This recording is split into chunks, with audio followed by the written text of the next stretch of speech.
identify, yeah, because then identify new area for air quality management. Oh, it's working. Great. Let's go ahead and get started.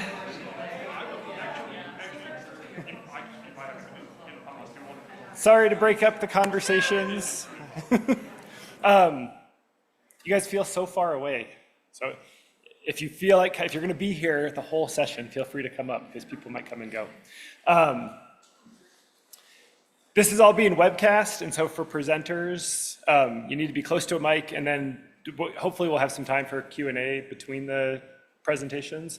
And so the mic in the middle of the room should be live, and then I also have a mic that I can run around with in case you're too shy to step up to the mic. But that way folks online can hear. Talks will be 15 minutes long with hopefully 3 minutes or so for questions. I think we have a handful of remote presentations. Folks in the UK are staying up late to share some of their work with us. But it should be a good talk of land presentations. For the most part, I think I'm the only one who doesn't get to know what I'm looking at, so I can't see what you're looking at here, but everyone else should be able to. I think that's it in terms of logistical things. So we can go ahead and get started. I'm Will Weeder, the co-chair of the Land Model Working Group, and I'm thrilled to get to share with you what we're kind of thinking about for CESM 3 and the status of where our work is and where we're heading. And so to start with, I want to thank Rosie Fisher. She's been the co-chair since I think 2001, with me, and then Ying Sung has graciously taken over from Rosie, so thank you, Ying. She's the new external co-chair of the Land Model Working Group. Do you want to wave? For those of you who don't know her, she's at Cornell University. We'll get to see a lot more of her around NCAR, so thanks. Another huge amount of thanks goes to the CESM software engineering team, and that's bigger than just CLM, so it's CLM, Fates, and Nori SM. And this crew gets together pretty often and accelerates the pace of model development faster than Maria would like, so I'm sorry. But we're also here to help. And so, this group made 74 tags, and notably the CTSM 5.4 release, which is the release of the model that has kind of all the CMIPs, most of the CMIP7 forcings, but especially land use and land cover change associated with it. So this crew does a ton to kind of make the working group function and sane. So thanks to all of them. And if you see anyone in the audience, make sure you give them a hug because they're just great. Okay, so I'm tentatively, I don't know how many times I've said the release is coming, but I'm going to go ahead and say it's coming this fall. And what we're hoping in the CLM6 release is to have an SP and BGC crop supported comp sets. There's a ton of new science improvements, everything from dust that Danny put in to transient urban that Keith and his team have been working on. And just a ton of other features that I'm not going to go into here, but there's a lot of new scientific features. The crew JRA dataset, which is what Trendy uses, will be our default data atmosphere forcing, and that's what we've been tuning to for the last couple of years. Like I said, there's a bunch of surface dataset updates. I think this is the first time we've updated the surface datasets, at least since I've been at NCAR, which is since 2011.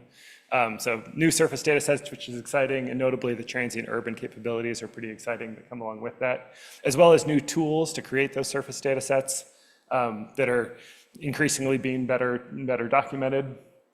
The new release will have CMIP7 forcings for everything that we can, and then also improved single point capabilities, especially plumber and neon. So Keith's kind of working through the plumber stuff now, but I think that increasing ability to do single point simulations really should both advance our kind of pace of development as well as comparison with observations.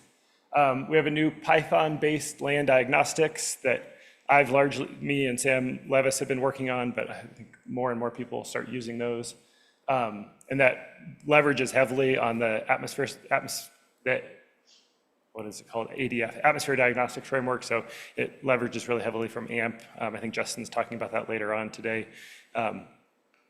It's great. It's really fabulous to get to kind of piggyback on the work that the AMWG is doing, as well as updated documentation. So we're kind of in the process of updating the tech note. A number of you have open pull requests and have worked on getting the documentation updated on the tech note, and we're going to kind of keep pushing on that, as well as the user's guide, so that we can have updated documentation for the release. Sam Rabin has made that really easy for us to do. So if you're a grad student and you're going through the documentation and you notice something that's incorrect or a link that's broken or a formula that's wrong, just create an issue on GitHub and it should be much easier to do that now. So thanks to Sam Rabin for doing that. So along with this kind of core version of the model, we also want to have some I keep craning my neck so I can see what I'm talking about. All these additional supported features, and the biggest one of those is Fates. So for both the Fates SP and no-comp configuration of the model. The NORI SM group is working really hard to get through transient simulations, kind of through the historical period on that right now, and smashing bugs along the ways. We also will have a hill slope hydrology configuration of the model that also runs over transient time, over the historical period, and I'll talk a little bit about some preliminary results from that. Mizurroute is going to be the new river model that Naoki's working on, so that'll be an optional setting of the model, as well as the multi-layer canopy that Gordon's been working on for a number of years, and mimics that I've been working on for even longer, it seems like. Both multi-layer canopy and mimics will only really be functionally supported for single point cases because we just can't spin up mimics, and then the multi-layer canopy just kind of runs for short blocks of time right now. Along with that, we'll have some calibration tools, and then Dave mentioned this in his talk earlier, but we'll have a tutorial November 16th through 19th, and at the end of my presentation, I'll have a QR code that you can scan if you're interested in registering for the tutorial. Okay, it's a lot. So where are we? I feel like it's been a bit of a time warp just thinking about like everything that's happened since December. And so in putting this talk together, I had to think about like, oh my God, where were we 6 months ago?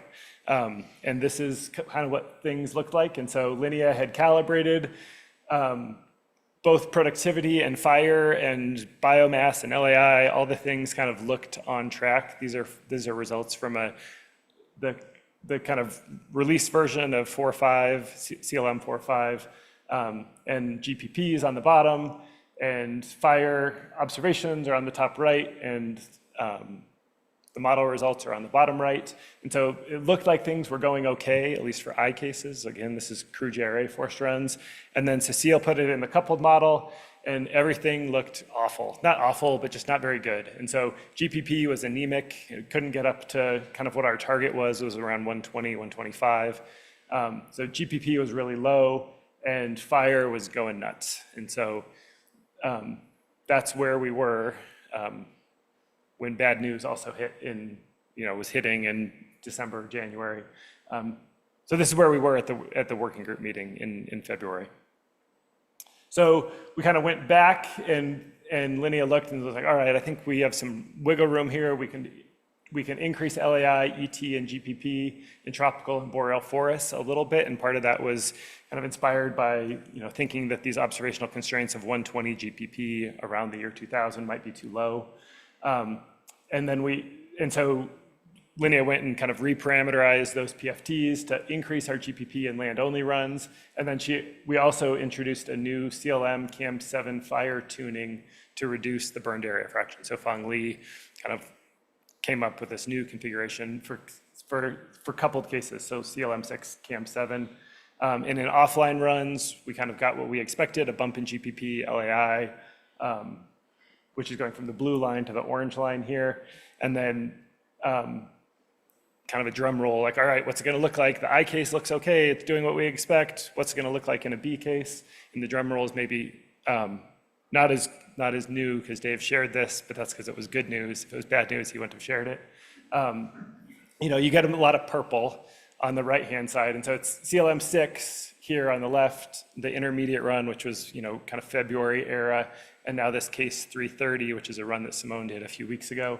And we're mostly purple. So that's good news. It means we're doing things right. And especially for biomass, GPP, and LAI, which are the three things we're tuning to, we're getting better in every kind of iteration of the model, which is great. So that's very, very exciting. And again, this is a B case. So this isn't an I case. This isn't what we tune to. This is tuning to an I case and running then in a CESM climate in a B case. And things are looking good. So that's exciting on the carbon cycle side. The old B case is in the blue line, the orange line is the new one. And again, we're a little bit low compared to what we thought what we were shooting for, but it's not terrible. It's mostly, I think this is mostly in the tropics. Like the tropics are pretty dry, especially in the Amazon. And so the reason that we were having these biases in the coupled model is because of these low biases and high temperatures, low precipitation in the tropics makes it hard to have a really robust carbon cycle. Okay. Dave also sort of alluded to this and clicked through it really fast. If we're going to run in B cases with emissions-driven scenarios, we need to have kind of a reasonable land sink. And so this would suggest that we don't have a reasonable land sink, except that the model's not spun up. And so we have lower vegetation carbon in CESM3 than we did in CESM2. And so this positive land source over the first part of the historical scenario should be because of deforestation, and that's not what's happening in the B cases this February and June, the lines that are labeled with February and June. This is kind of a transient, mostly soil carbon response. So we have too much of a source because we haven't spun up the model yet. So this is by design, not by design, but a byproduct of spinning up in an I case and then running a B case is that the carbon cycle isn't in equilibrium. So I'm not worried about this yet. Check in August and we'll see how we're doing. Okay, so this is still TBD, but I'm not worried too much yet.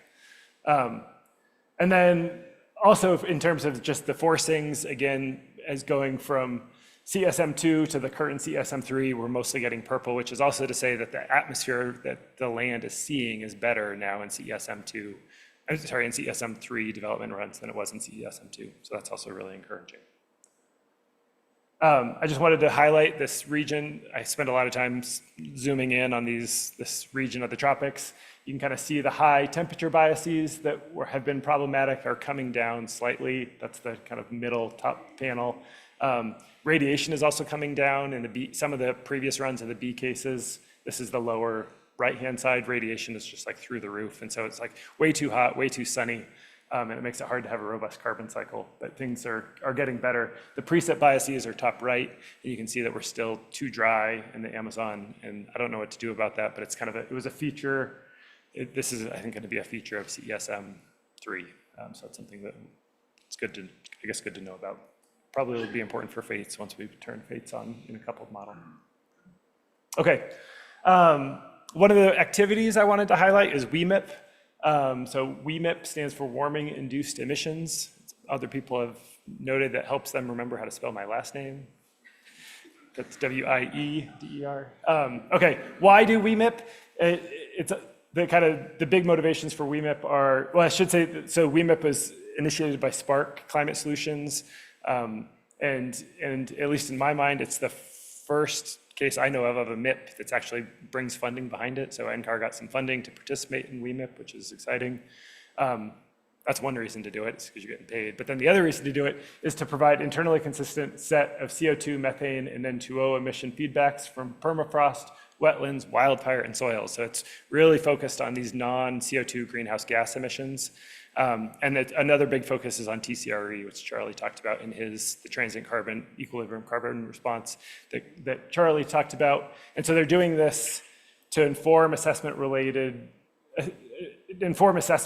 to the remaining carbon budget. And again, it's a strong focus on these non-CO2 greenhouse gas emissions. They're using a prime workflow, which basically is using an emulator to create the atmospheric forcings to run these offline land-only runs that are consistent with with CMIP 7, for CMIP 7, and there's two sets of experiments. So one is these 1% idealized CO2 experiments, like in C4 MIP. Those have constant land use change, and the decision for WEMIP was to hold those constant in 1850. So they're just 1% ramping CO2 that are radiatively coupled, biogeochemically coupled, or fully coupled. And then these overshoot scenarios.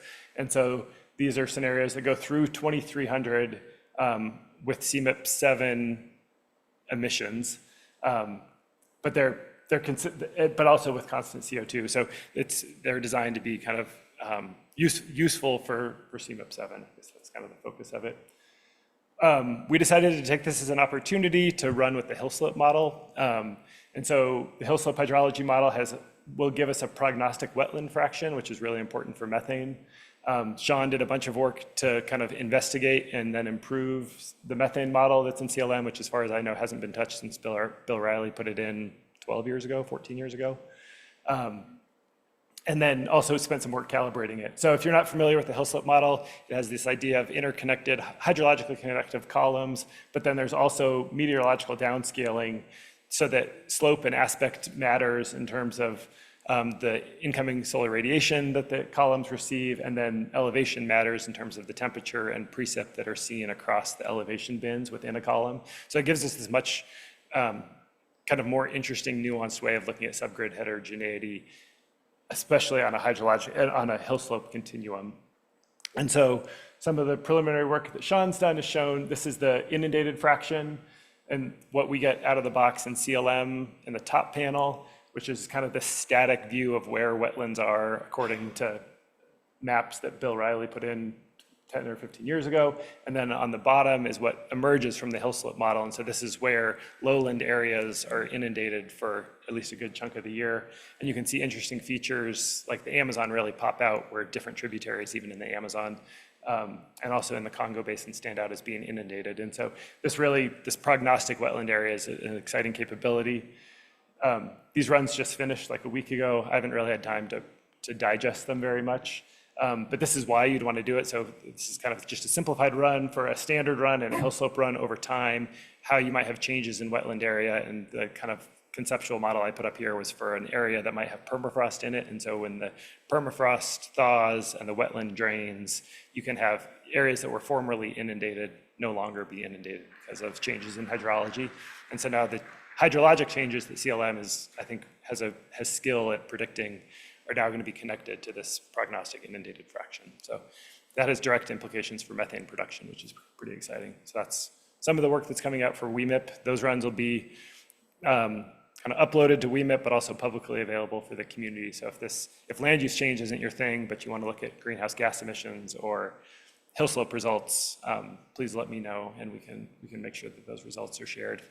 Peter, Lawrence, and Sean are both helping me out with these runs, so it's great to kind of be working on these together.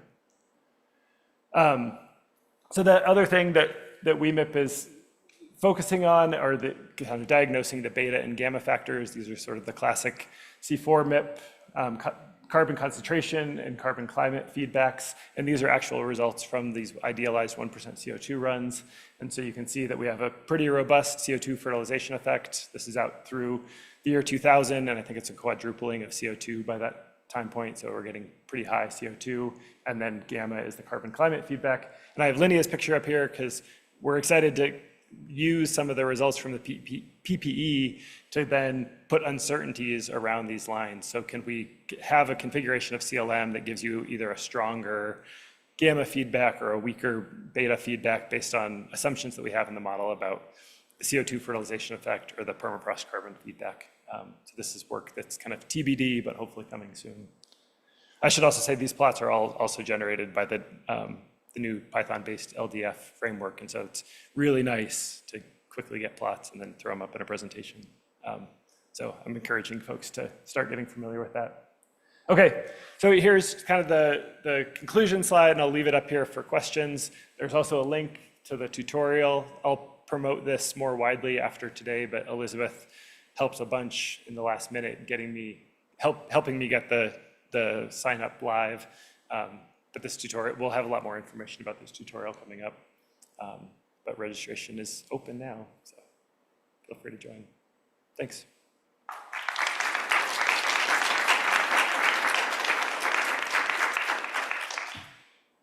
Maybe a quick minute for questions, then we should move on.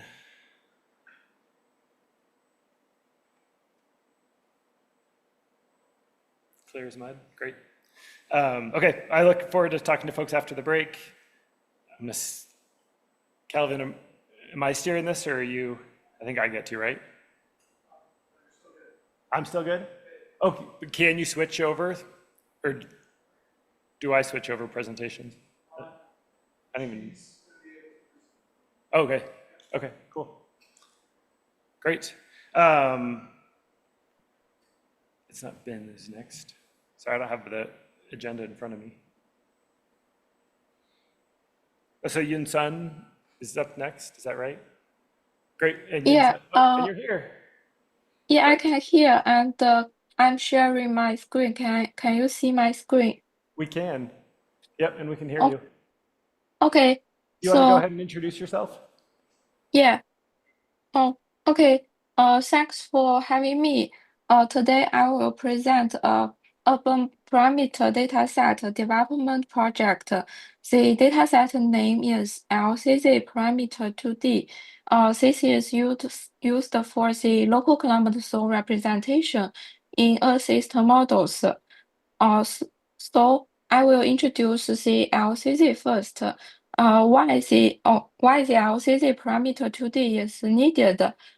Here I put a diagram here. Imagine that there is a conversation between the scientists and the broader communities, like architects and policymakers.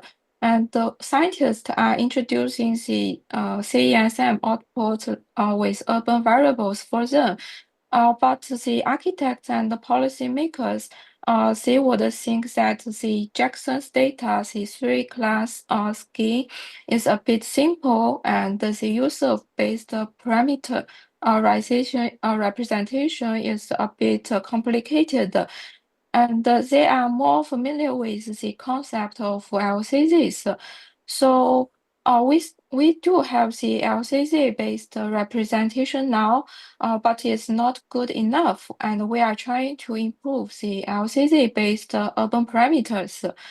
The LCZ is derived as a land cover classification in urban climate studies. So I put a map of LCZ in border. It consists of 10 built up and seven natural types. we can find that the land cover classification is mainly based on the morphological mapping using GIS or remote sensing. When we introduce the LCZ concept in the CESM, it goes beyond the classification. Now the LCZ is a representation scheme. In other words, besides the morphological properties, we also need the radiative, thermal, and anthropogenic properties. That's why we need to collect more parameters than the existing LCZ framework.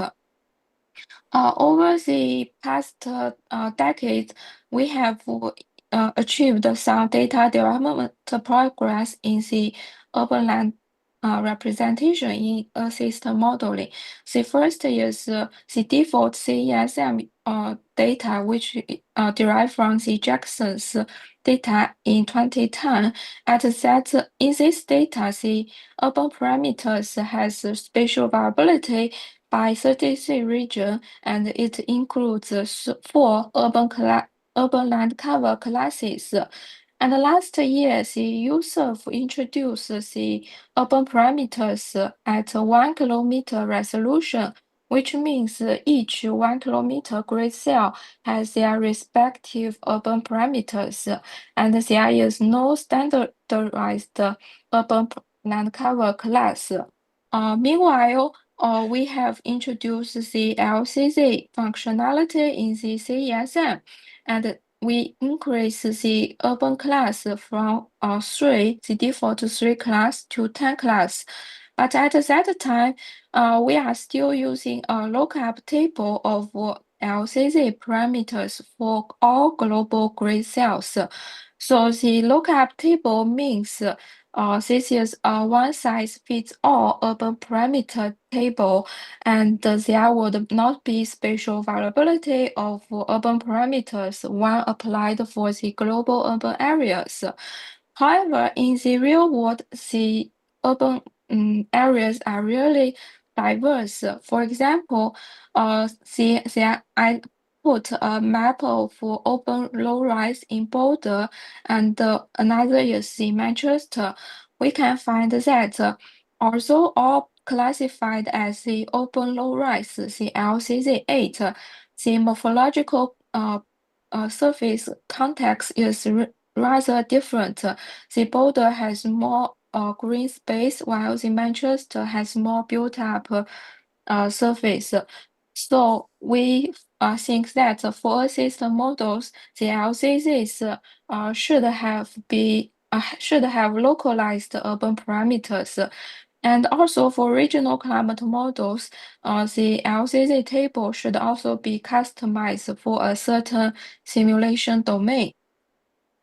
And that's introduce the necessity of local LCD parameter 2D, which is a spatially resolved data set. And I will introduce the data processing how we develop the LCD parameter 2D. Among the 28 urban parameters, we group them into 3 based on the data structure.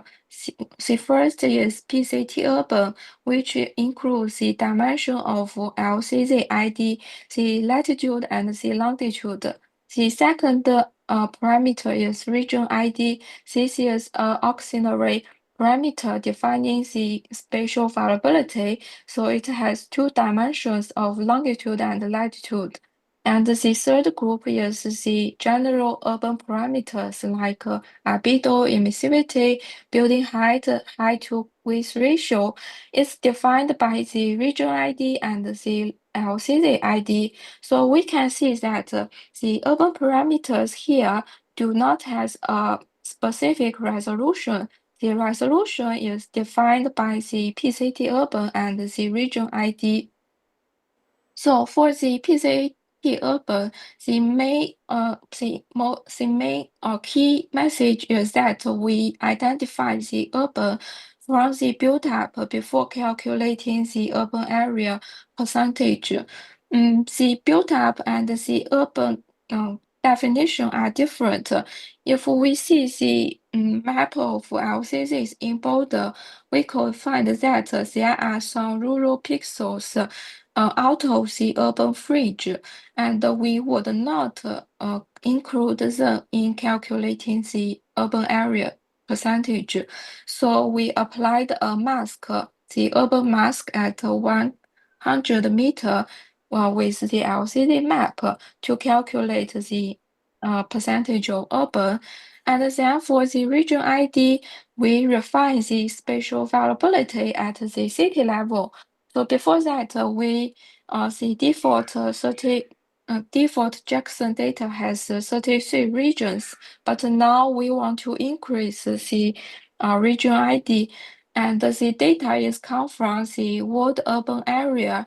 This is urban geometry map provided by the Esri for the GIS studies, and we used it here.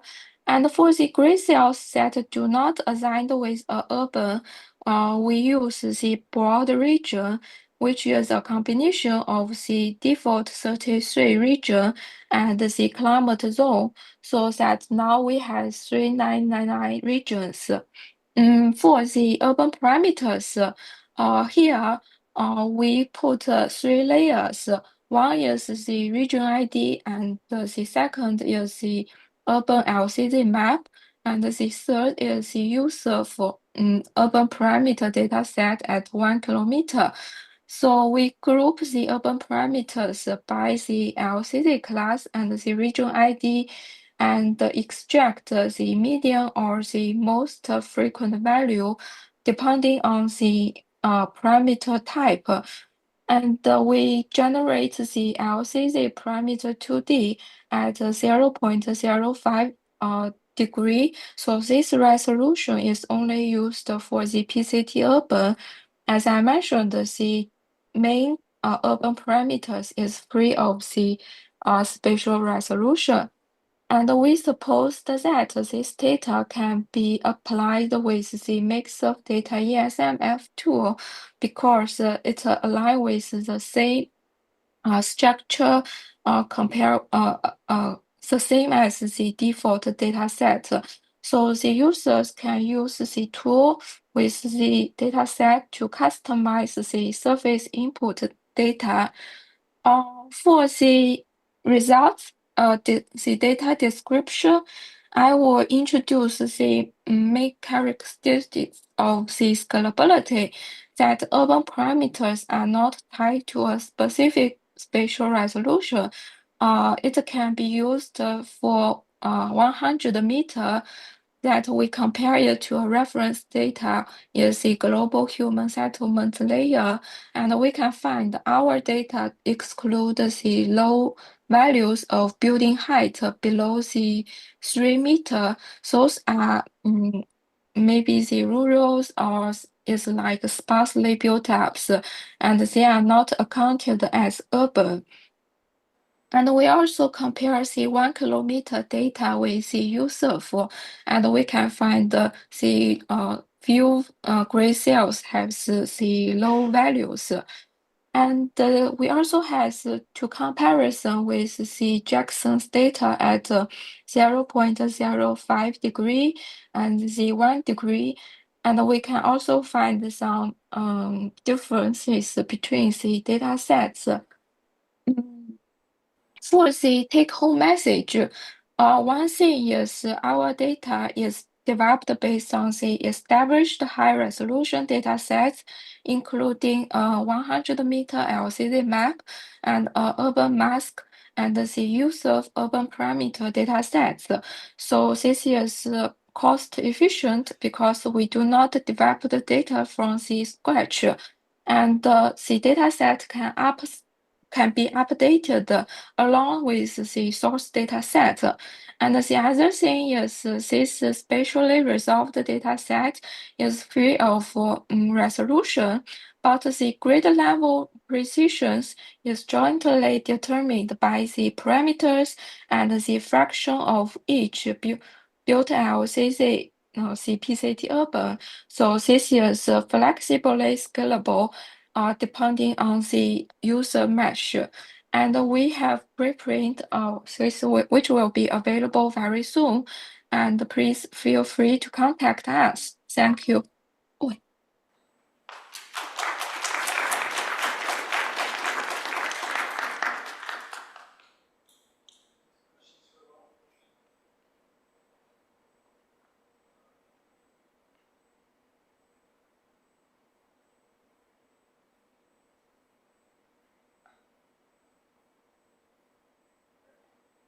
Thank you. Our next speaker is Kathy. Did you start your postdoc? Yeah, it's exciting. But this does not work for your postdoc, or it is work for your postdoc? That's your PhD work. Oh, that's your PhD work. Okay, cool. Oops.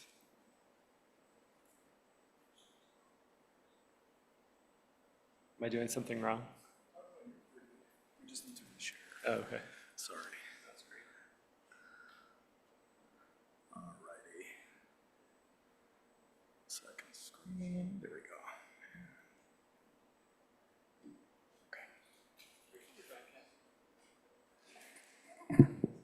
All right, thank you, Will, for introducing me. I am Kathy, right now a postdoc fellow at Pacific Northwest National Lab. I completed my PhD last year from University of Illinois Urbana-Champaign, and this was part of my PhD project.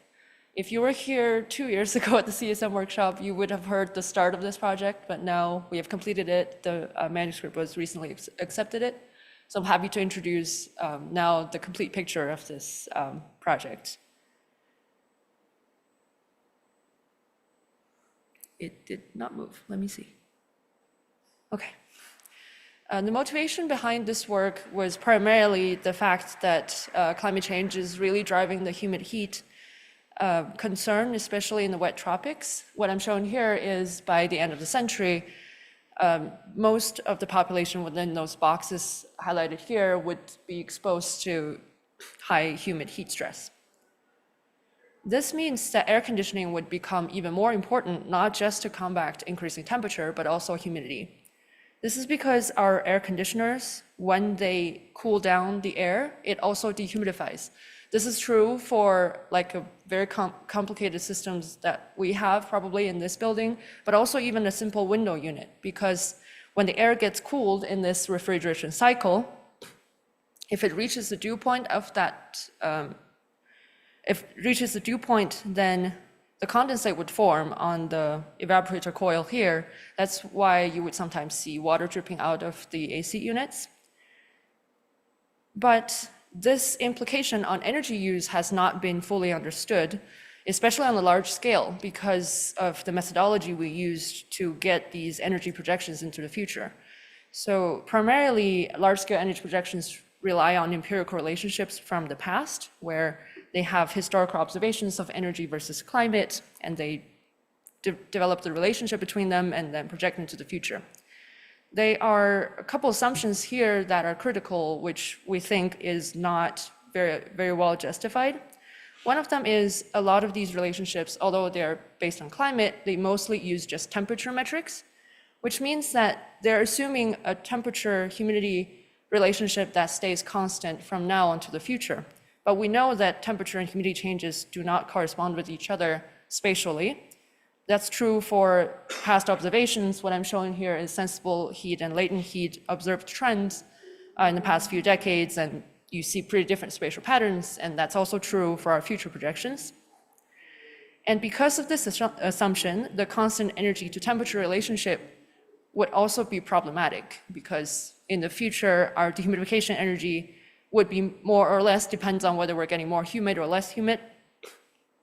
But another reason that this constant energy temperature relationship won't hold is because of this local scale biophysical feedback, where higher urban temperature would drive us to use more air conditioning, and that further releases waste heat into the urban environment and warms up the urban temperature even more. And in one of our past work, we showed that this feedback actually have large-scale impact when you look at decades into the future, where this feedback adds on to the energy projection when you don't consider this feedback.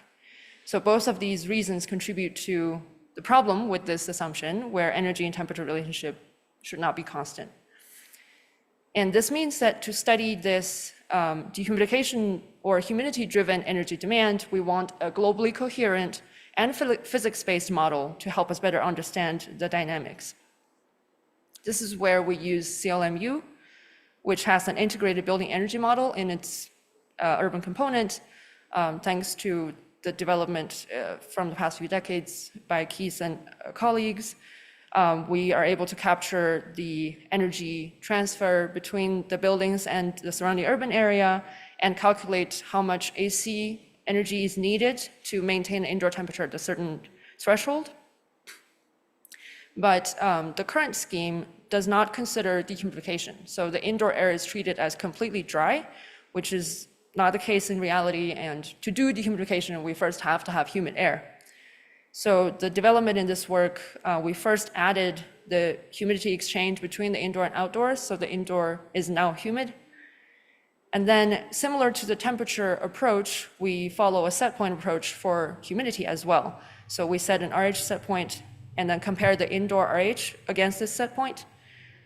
And once that goes over this set point, we remove the amount of moisture to return the indoor humidity to that set point.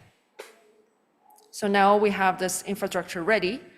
We conducted, the set point is based on the ASHRAE recommendation. So they set standards to maintain indoor air quality, indoor comfort, and 65% is what they recommend. To close this water balance, we also return the condensate, the water condensed from this process, to the surface runoff. Based on the scheme, we ran a simulation driven by a fully coupled simulation under SSP 370, and now we're going to look at some results. So we're first going to see how much this dehumidification energy contribute to the total AC energy demand. So this percentage represents kind of the importance of dehumidification for a certain place. And we see that for the start and end of century, there are similar spatial patterns where dehumidification is very important around the tropics, as you would imagine. But when we look at the difference between the start and the end of the century, we see that there's a diverging spatial pattern where some places have more dehumidification needs in the future, some places have less. This illustrates that the assumption made in the empirical models where the temperature changes proportionally with humidity is not right. There's actually divergent changes going into the future.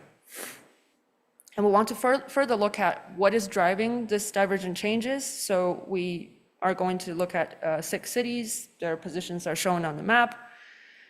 They also kind of are spread out on this vertical spectrum, which is the change in latent heat load fraction between the start and end of the century. Kind of complicated plot coming up, but I'm going to walk you through it. So we're going to, for each city, look at their RH and temperature on this 2D space. And we mark out the temperature set point and RH set point to give you a loose idea of what the city needs, whether it's only cooling or cooling and dehumidification and so forth. And then we plot their temperature distribution, which is on the top. Maybe it's a little hard to see because it's a dotted line, and the RH distribution to the right for the first decade. And then within each combination of temperature and RH, we'll look at how much dehumidification is needed on a day like that. And the color of these markers represent the latent heat load fraction. The size of it represents a number of days that's spent within that combination of temperature and RH. We do the same thing for the end of the century. Hopefully this is easier to see now, the solid lines and the filled markers. And we can compare different cities on this kind of space. So first we look at 2 cities with an increase in latent heat load fraction. That's Hubli, India, and Sao Paulo, Brazil. We see that there are actually slightly different mechanism at play here. For Brazil, we see a shift in RH distribution to higher RH by the end of the century. That means this place is actually getting wetter, so it makes sense for them to have larger latent heat load fraction. But for Hubli, India, if we just look at the distribution of RH, it actually is not really getting wetter. You seem to have more drier days. But we still see an increased latent heat fraction because of temperature change. So the temperature is going over the threshold for where AC is needed. And a lot of those days when it's like just warm enough to use AC, it's actually very humid. That means there are more summer days you are going to spend needing dehumidification because of climate change. So what this illustrates is that interplay of climate-driven temperature and humidity changes will kind of determine where you shift in this building energy design space. And then on the other end of the spectrum, we have kind of the opposite of the mechanisms here, where in Sincelejo, it's actually getting drier because the RH distribution is shifting a lot to the lower end, whereas Yangon, Myanmar, it's because of climate change, we have a lot more hotter days, and comparatively, you don't need as much dehumidification, not on an absolute scale, but relatively. You need to devote more of your AC to cooling it down, which is why there are more summer days where you spend having to do less dehumidification relatively. In the center here, there are two very different climate cities, but both of them have pretty much no change in latent heat fraction. That means they just kind of, if they're dry, they stay dry. If they're wet, they stay wet. So this kind of shows how having this understanding of humidity and temperature interplay would help us inform future building energy design so that we can design buildings that would not only work well now or in the coming few years, but also longer into the future. And we also wanted to see what does dehumidification mean for energy extremes, because so far we've looked at kind of the average behavior. But when we look at this energy temperature sensitivity, which is just, it tells you how much more air conditioning energy you need to use per every degree of temperature increase. We want to see whether this would change drastically or not with humidity, which is the relative RH on the x-axis here. We're looking at 3 cities in 3 distinct climate zones. That's arid, temperate, and tropical. And I will show the scatter plot where the colors are represent the temperature. So you would see that there's an exponential increase in this AC temperature sensitivity towards higher RH. And that's kind of true for all 3 climate zones. And it gets worse under climate change. And what this tells us is that if you assume a constant energy temperature relationship, it's going to be problematic, especially under extremes, because there's exponential increase in energy temperature sensitivity under high humidity.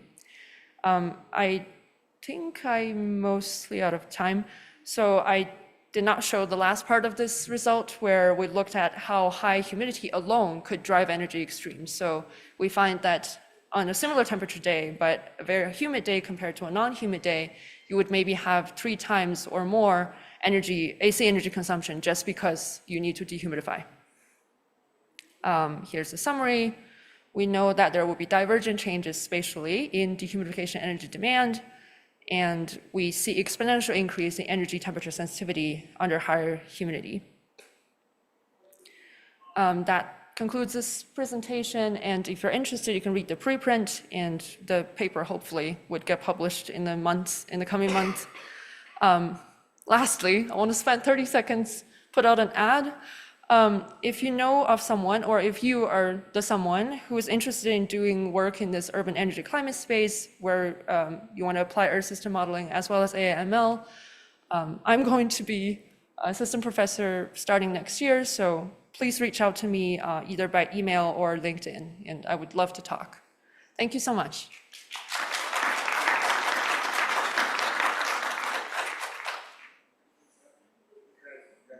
Thank you.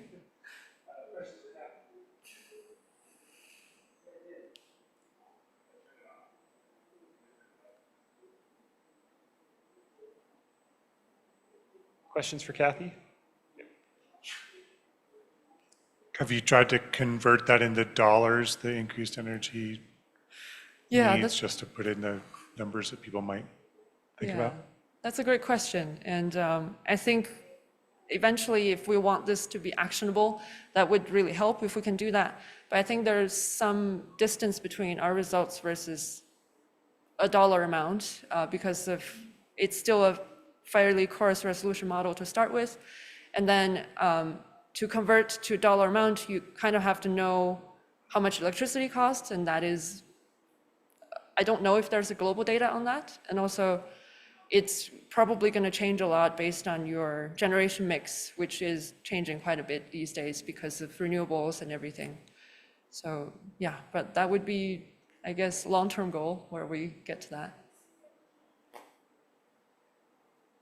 Maybe for that first graduate student you recruit. Yeah, maybe. Other questions for Kathy? Yeah, that'd be great. Yeah, thanks for your talk. So how much of the condensate goes to surface runoff? Is it really just a balance thing, or is it actually contributing? Yeah, great question. I think I have some slides for that. It's going to be in the paper as well, but Keith helped us run this simulation comparing like with condensate going to runoff versus no condensate versus a default control case, and it's really small. Like if you look at the river flow, there's maybe like a fraction of a % difference in surface runoff, in river flow.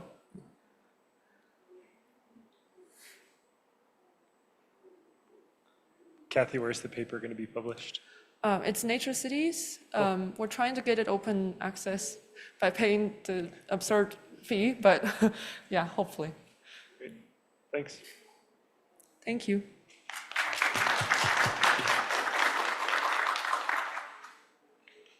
All right, our next speaker is Bin Wang.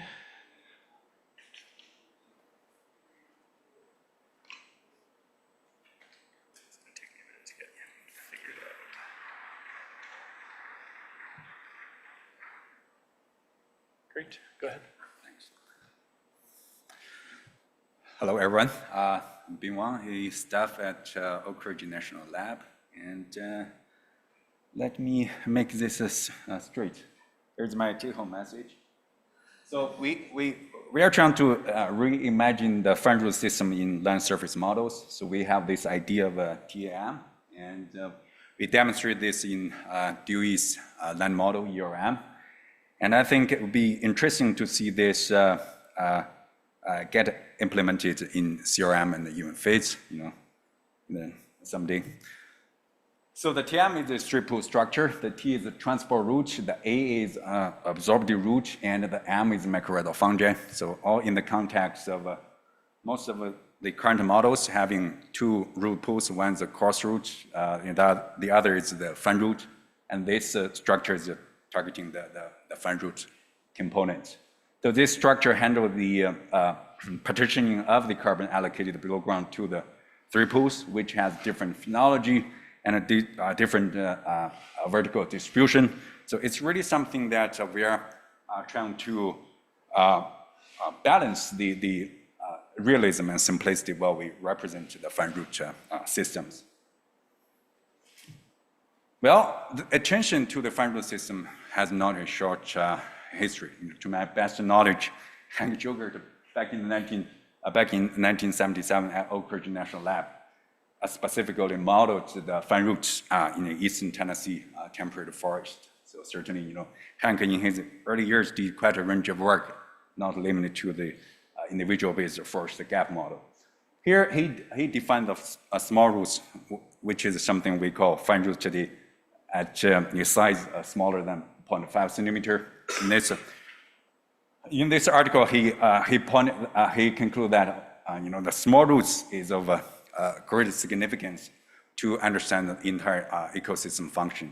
Indeed, around the same time, in this seminal work by Howard Mooney in 1972, systematically discussed the plant carbon balance, including the carbon gain and carbon loss, among which roots are a significant part. So, but our models, bias towards the photosynthesis, its control, and bias against the carbon capture, bias against the roots. So there are many specific reasons. I think, certainly we cannot, we probably shouldn't attribute this to the roots. We have this complex, we have this perception complex roots back in 1920, as shown in this 1919 book. Over the past 20 years, we start to see explosive empirical progress in revealing heterogeneity within the fundamental system, which has different orders. Different order has different structural and functional properties. Only the low order roots got colonized by the microalgal fungi. But our models treat this in a very simplified manner as what Hank did, in the 1970s. So which I call big root birch, a philosophy the same as a big leaf in current in land surface models. And the reason we model fine root system in this way is largely related to how we measure fine roots. We have this threshold at 2 millimeter, unlike what Hank defined in the early days at 0.5 centimeter. All the stuff below this threshold are treated as homogeneous roots. Clearly, this is not the case anymore. So that's why we have this idea of a three-pool structure called TM to try to represent the complex fine root system. I think if we move from the big root to explicit TM, the models might do a better job in representing the carbon balance. So I think that this might help us address the issue in current Earth system models. Most of the models overestimate the carbon sink, as shown in this work by Jim Randerson from UC Irvine. Globally and over the northern hemisphere, most of the models overestimate the vegetation carbon as a benchmark against the remote sensing based estimations. So I think there are many reasons to this. Certainly, land use and the carbon change is an important factor, and disturbance is another huge issue. But I think if we can rebalance the carbon gain, carbon loss, could help us address this uncertain issue. Having implementing TM in different model structure to help us address the structural implications. If we hold a view of the vegetarian landscape as a mosaic of gaps or patches, different gaps or patches at different successional stage, and within each gap we have different individual, different species interacting with each other. We have kind of models represent such a structural, such pattern process to different extents under these three paradigms. Simply is the big leaf or big two leaf. The other trim is individual-based first gap model as pioneered by Hank Schubert. What's stayed in the middle is the fates, which groups individual similar size into cohorts. And here I want to comment on the fates. If I understood correctly, currently fates has the concept of absorbing route and transporting routes, but the transportation is limited to the coarse route, and the absorbing route is still limited to the single one fine root pool, which is different from what the TM trying to do here. Certainly, having TM in fates, let alone in individual-based first gap model is very challenging. What I did here is try to make it as simple as a baby step. Oh, the failure is gone.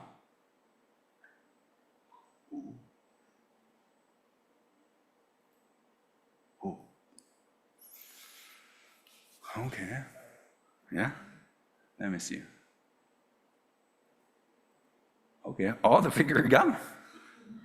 Probably too exciting results. Well, okay. Yeah, I don't see it. Okay. Well, I mean, maybe we could go without figures. Huh?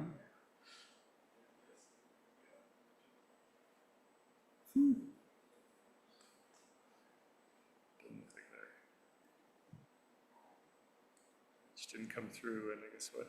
Oh, okay. Interesting.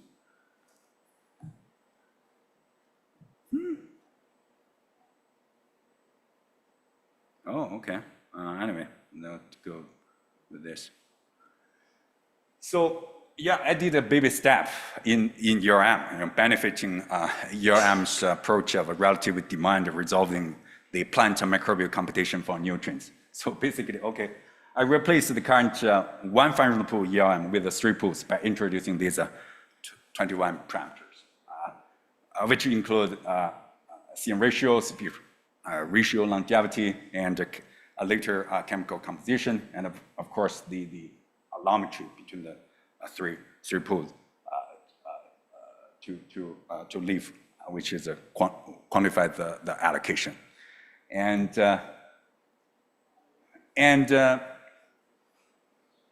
leveraging the FluxNet data. So I did the sensitivity and calibration.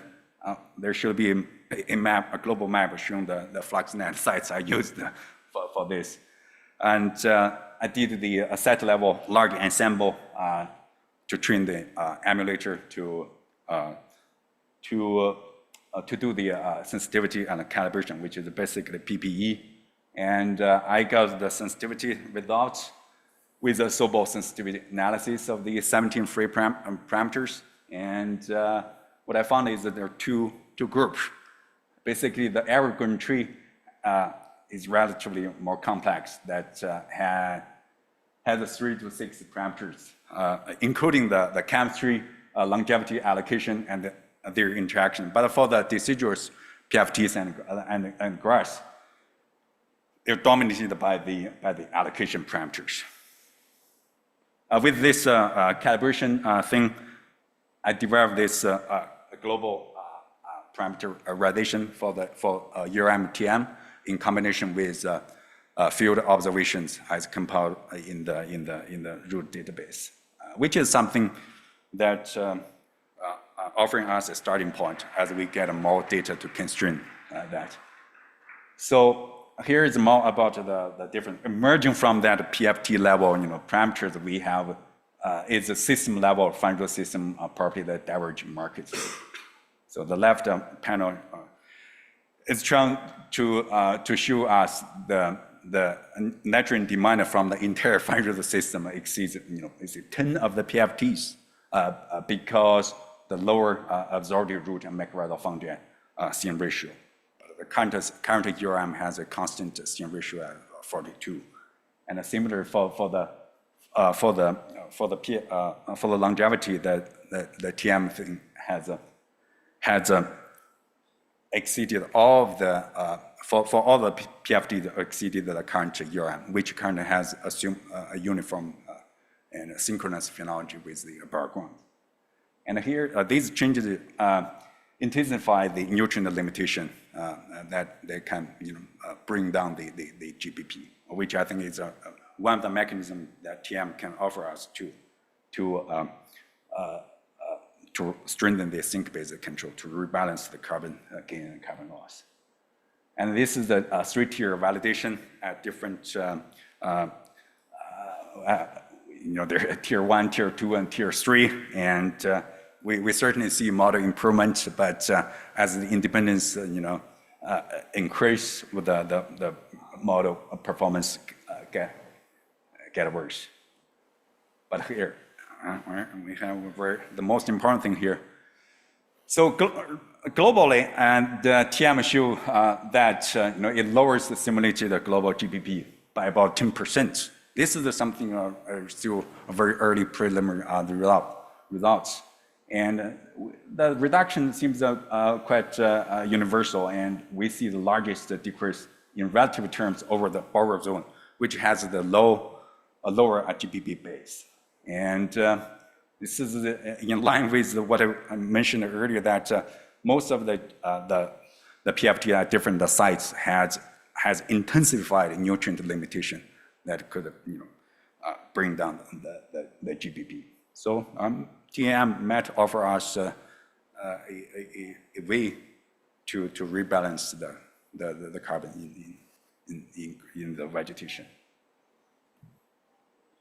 So this is the TM, and hopefully it's still early, and like real function like a nutrient uptake, water transport is still missing, but it shows us some positive signal here, and it'd be good to see, TM in CRM and even phase to do model comparison. Sorry for the missing figures.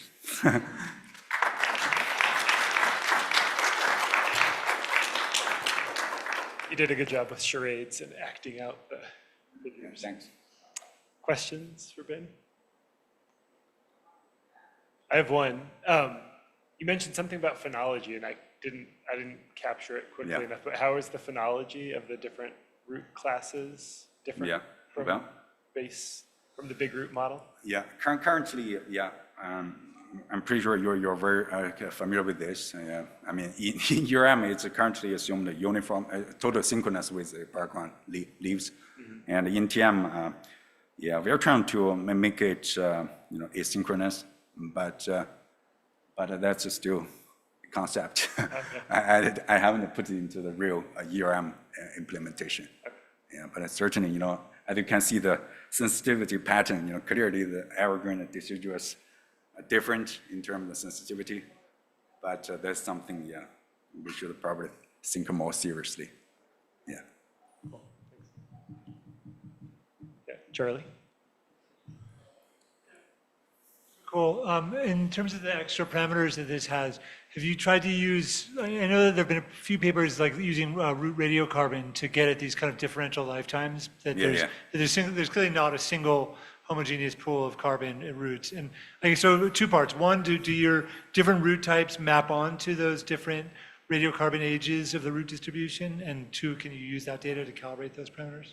Oh yeah, that's a great point. I mean, currently, all the sensitivity and the kind of the mechanism underlying the TM impact point to that turnover heterogeneity. And if we could do what you just mentioned about C14 informed turnover heterogeneity, I think that'd be great. Certainly something we should do next. Yeah, I saw some other work using more small local model trying to do that. Yeah.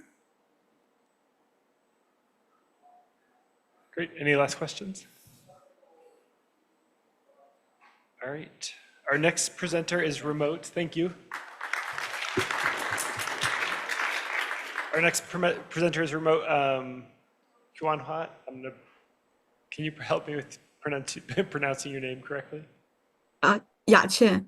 Yachen, very good. Can you share your screen?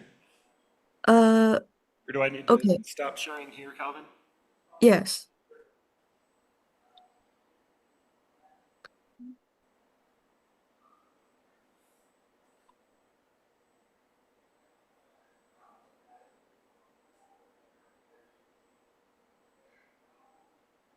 Great, we can see your slides. And can you put it in presenter mode? Yep, perfect. Yeah. All right, go ahead. Okay, yeah. Good afternoon, everyone. Can you hear me? Yep. Yeah. Okay. Good afternoon, everyone. So I'm Yachen, and I'm currently an assistant professor in the Department of Geography at the Indiana University. So my research is doing land cover, land use change, and its interactions with climate, usually at a little bit larger scale. So today I present some of the work from our research group, titled like this: enhanced extreme precipitation simulation in China using the NCAR CESM, based on a more realistic, remotely sensed time series of annual land cover land use data from 1982 to 2013. And so this work could not be done with my co-authors, Dr. Di Yang from University of Florida, PhD student Sui Li, also from the University of Florida, and Dr. Lin Yingchen from the University of Arkansas, and Dr. Fang Fang from the Northwestern University. So the the motivation of this study is quite straightforward. So as we know, climate extremes, as shown in this figure, has resulted in the very substantial socioeconomic costs. So we are wondering if we can improve these predictions by using the better representation of the land cover land use data. Why? Because as we know, human induced land cover land use change, like LC, LUC, has affected some 30% of the global land area, such as the crop expansion in China, deforestation in Brazil, afforestation in India, and urbanization in USA. So, we also know that land cover land use change can have the very important effects on the climate system through altering the energy, moisture, and the greenhouse gas exchanges, such as in this figure, the deforestation can emit the CO2 into the atmosphere, and if we do the planting in the barren area or the desert area, it can change the albedo and therefore influence the sensible heat fluxes and later the energy cycle. So with that, we think these questions actually very simple because currently in the Earth system models, we especially for the transcendent model, we use the land cover data like from the census data or the land use model such as the LUH2 data, which I will explain a little bit later. But there is always some difference compared to the data from the satellite. So we are thinking about if we can by integrate this land cover land use data into from the satellite into the model, kind of performance of the climate extremes in here is specifically precipitation extremes be improved. So with that, we will do these two research objectives. First is to evaluate the model performance in simulating the 12 extreme precipitation indices in China. And the second is try to reviewing the underlying physical mechanism for the improvement or the degradation. So I put the improvement here because I already know it will improve a little bit. So the date I will the annual land cover land use date we will use is developed by our group a few years ago. So this time series data is produced using the machine learning algorithm named random forest classifier based on a AVHRR NDVI dataset. So this dataset is from that time is from 1982 to 2013, and it also it has an accuracy about 73% in 2013, and this accuracy is actually comparable to the widely used MODIS land cover dataset. The climate, the precipitation extreme variables we will include this is the 12 indices. So I will not explain them all, but if you are interested, feel free to let me know. I can share my article with you. And then to explore the physical mechanism, we are thinking about the three pathways through the moisture, thermal, and the wind pattern. So because of that, we also additionally document these parameters like river area index, soil moisture, evapotranspiration, and the total precipitable water for moisture pattern, and for the albedo sensible heat fluxes and the 2-meter temperature for the thermal as a thermal parameter, and the U wind and the V wind for the wind pattern. So for the methods, here I show the flow chart. So because we know we cannot directly use the remotely sensed land cover data into the model directly because they have a different resolution and also they have a different classification system. So first of all, we follow Boner and Polder's work to using the crosswalking methods to first convert the remotely sensed land cover classification into the PFT planned function types for each of year from 1982 to 2013. And then we use the fractional methods to upscale the remotely sensed PFDs to 1.25 degree multiplied by 0.9 degree, so which is commonly used in the CESM. And then we replacing this default LUH2 land cover data in the model. So that LUH2 is the full name is the land use harmonization land cover data sites. So this data set is a very great data site. Just later I will show just in recent land cover land use change kind of detection. This data show some differences. So later I will show. So we replacing this default land cover data and then run the models. So we denote this experiments with the EXP dash RS means the model using the RS data. And to do the evaluation, we also just use the default LUH2 land cover PFT data, and then also run another experiment. So in this experiment will be denoted as ESP dash LUH2 means we just use the default LUH2 data. After that, we compute the precipitation extreme indices, the 12 precipitation extreme indices, and then we also get the indices from the ERA5 and the GPCC, and then do the comparison. So I want to say although for the precipitation extreme indices, we include the GPCC data, but for the physical mechanism, we only use the data from the ERA5 or ERA5 land.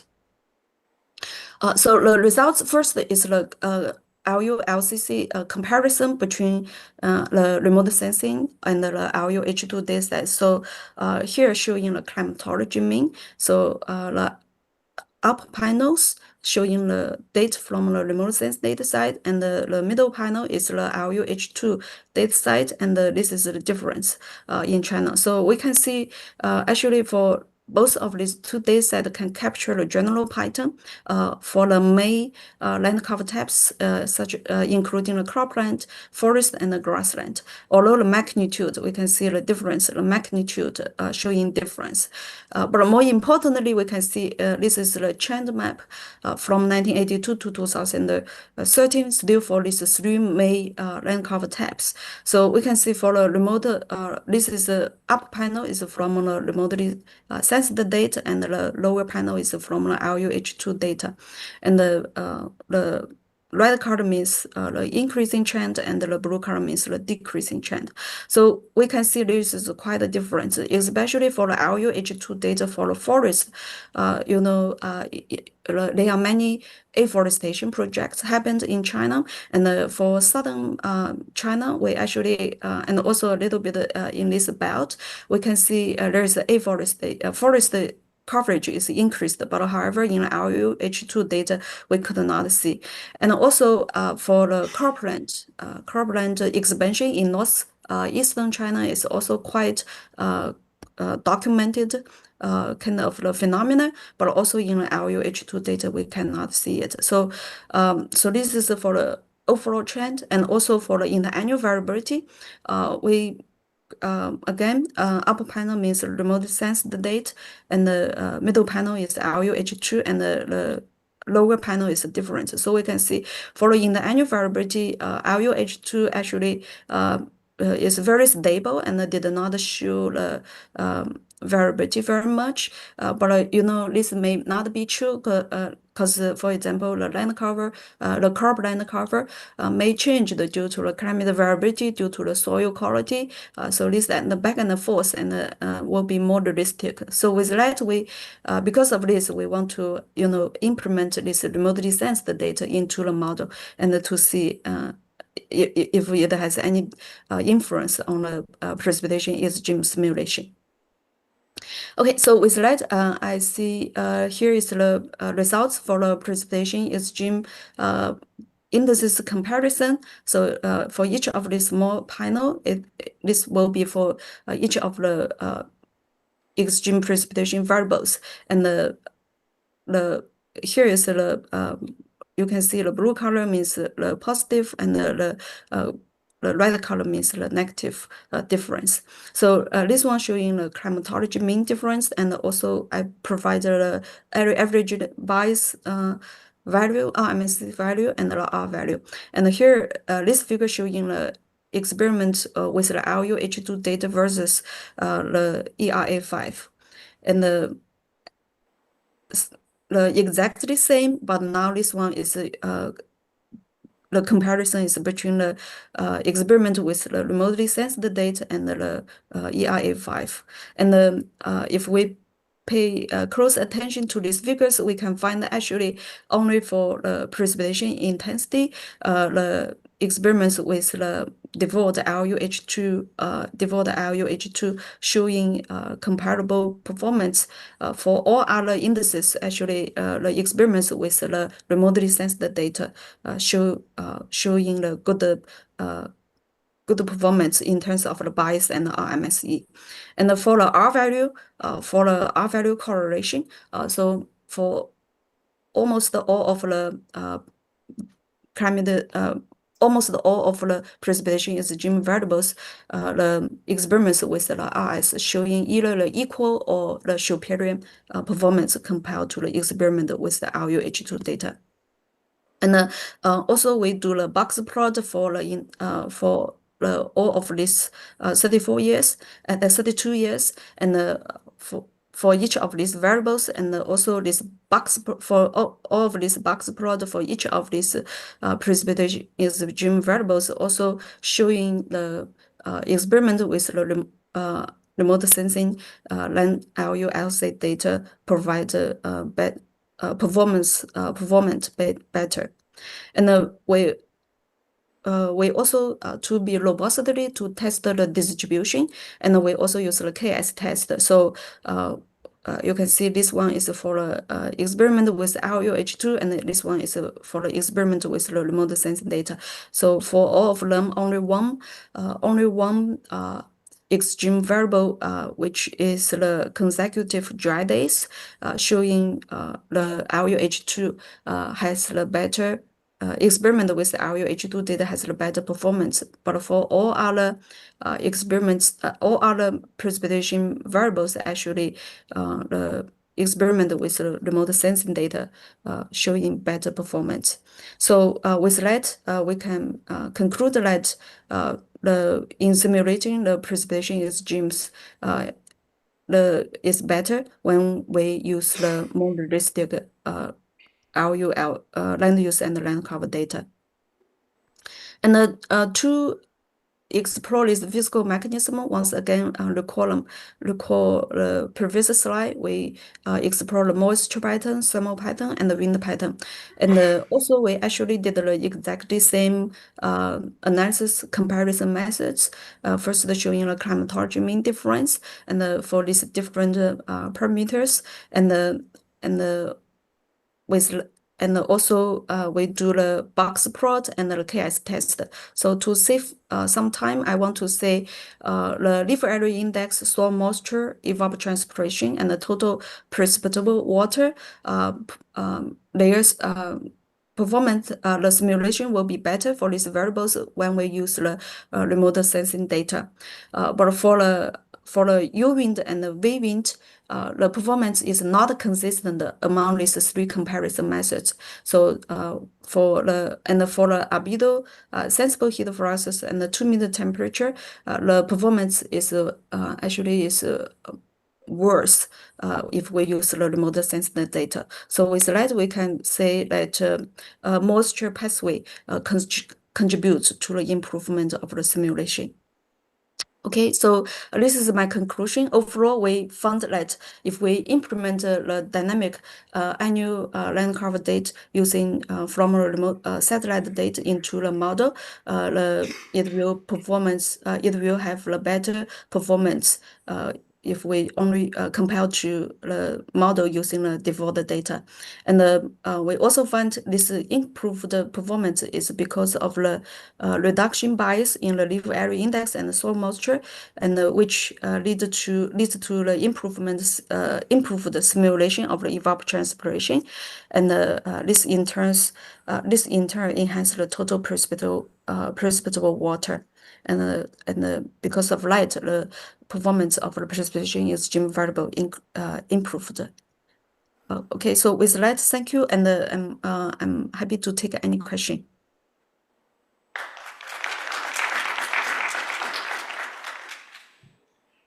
Great. Questions for Yachen? I'm going to lurk on this side to see if I can prompt any questions.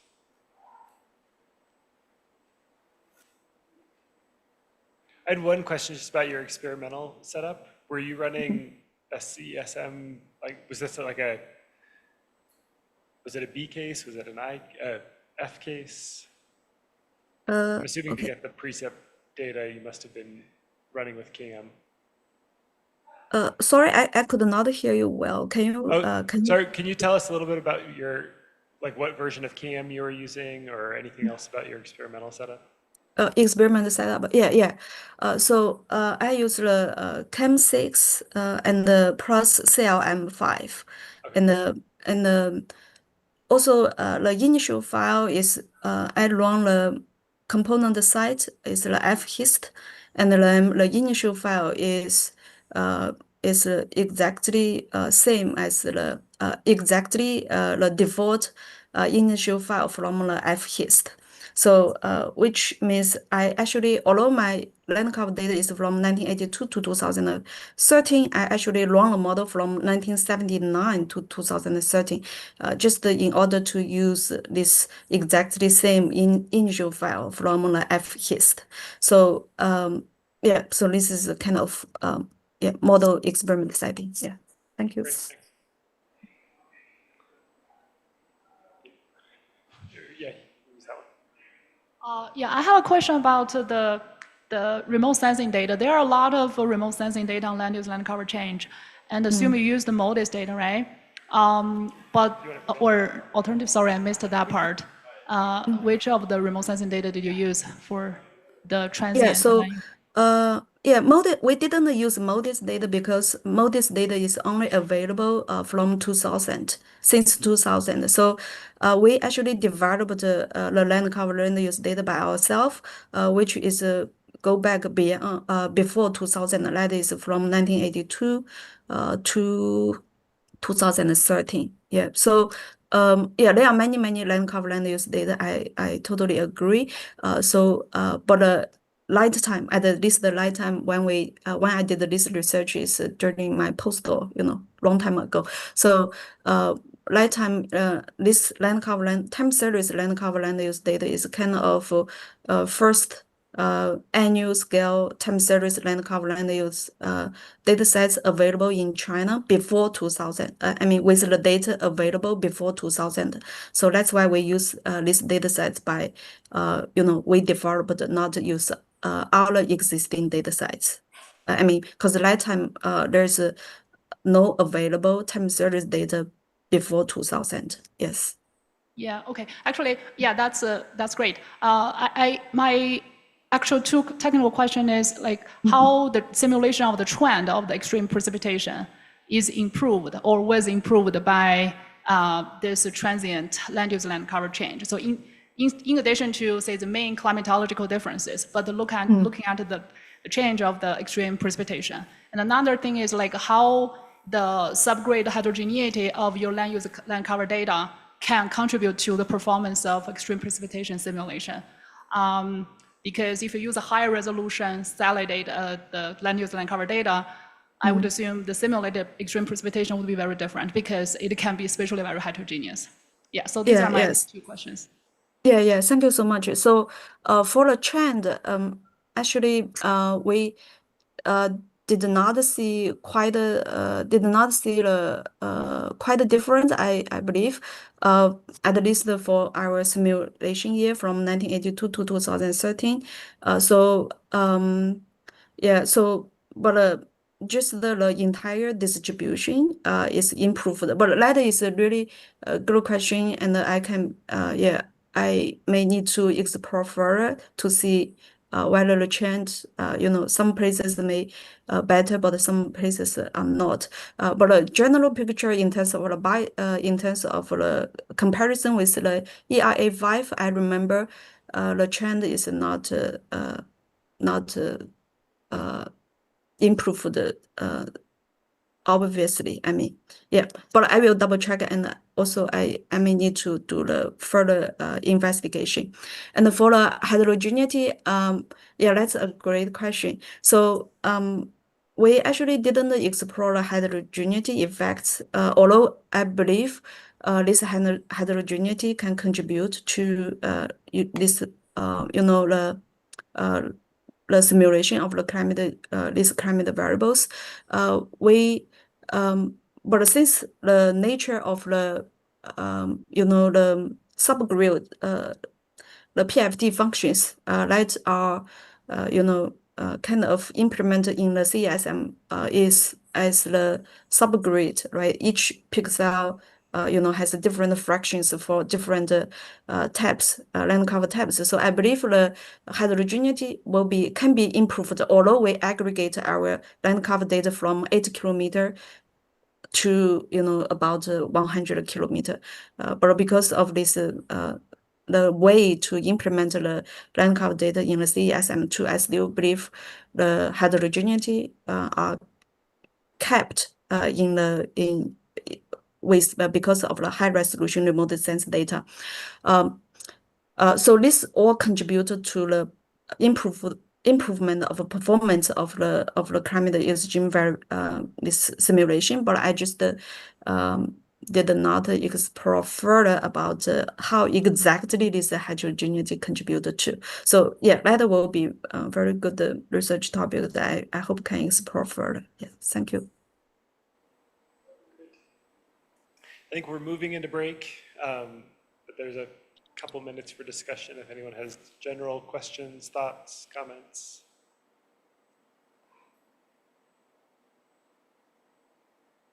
Or we can take it out in the hallway over coffee. Great. Let's thank all the speakers again, and then we'll be back here. I'm not sure of the time, but it's on your agenda. 3?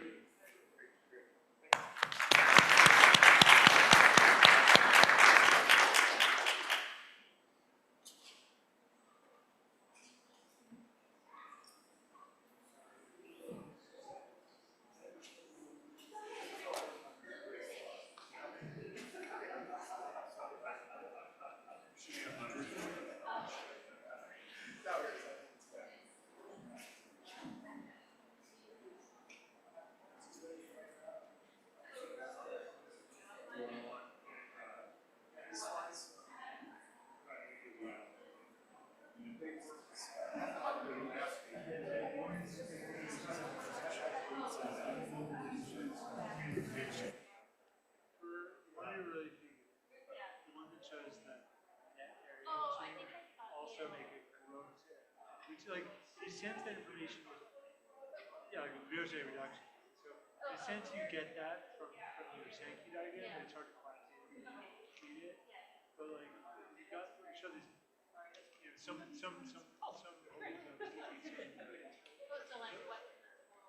yeah, like I mean, they're two possible states, right? You could it's a newly created area is gonna be different from a place that was never. Right? And so both pieces of information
Oh, cool.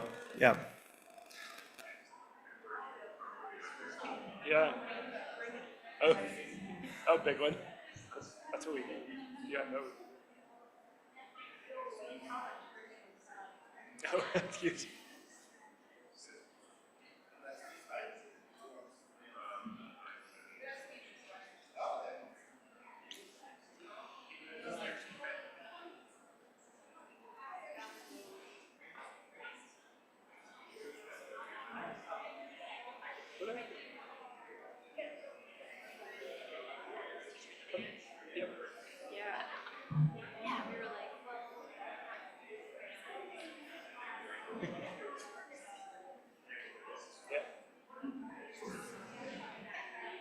Better come in.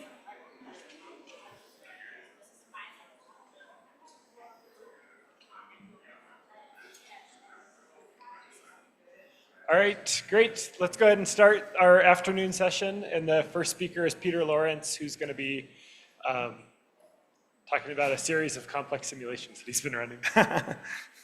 Great, thanks, Will. I'm Peter Lawrence. I'm a scientist in the terrestrial sciences section here at NCAR. And what I'm going to do is take you through a series of carbon dioxide removal experiments we're doing in a fully coupled carbon cycle with interactive fire, interactive volatile organic aerosol emissions, plus also being driven by fossil fuel emissions. Dave mentioned that one of the nice things about CSM3 is we're going to be looking at having emission driven as opposed to CMIP6 where we were mostly concentration driven. We spent the last couple of years using CSM2 and putting that capacity into CSM2 so that we can actually just drive it from fossil fuel emissions and land use. One of the nice things is now we have this fully coupled emission-driven CSM 215 framework. It allows us to assess historical and future human activities and their impacts they have on the Earth system and changes in the land, ocean, and atmosphere carbon cycles, as well as looking at aerosols. We've run these simulations out across the CMIP6 historical period and the SSP 119, 245, and 370. They do a really good job of reproducing the atmospheric CO2 trajectory. They do a great job of reproducing most of the climate variables, so temperature, precip, that was comparable to the large ensemble, the LENS2 project. One of the nice things that when you're interacting with CO2 and fire and volatile organics is you only really need to have the emissions and the land use. So what we were able to do is run SSP 119, which we'd never done before with CSM2, because we didn't have CO2 concentration drivers for it. One of the nice things is that this is the lowest of all the CMIP6 scenarios, and it was to be Paris consistent.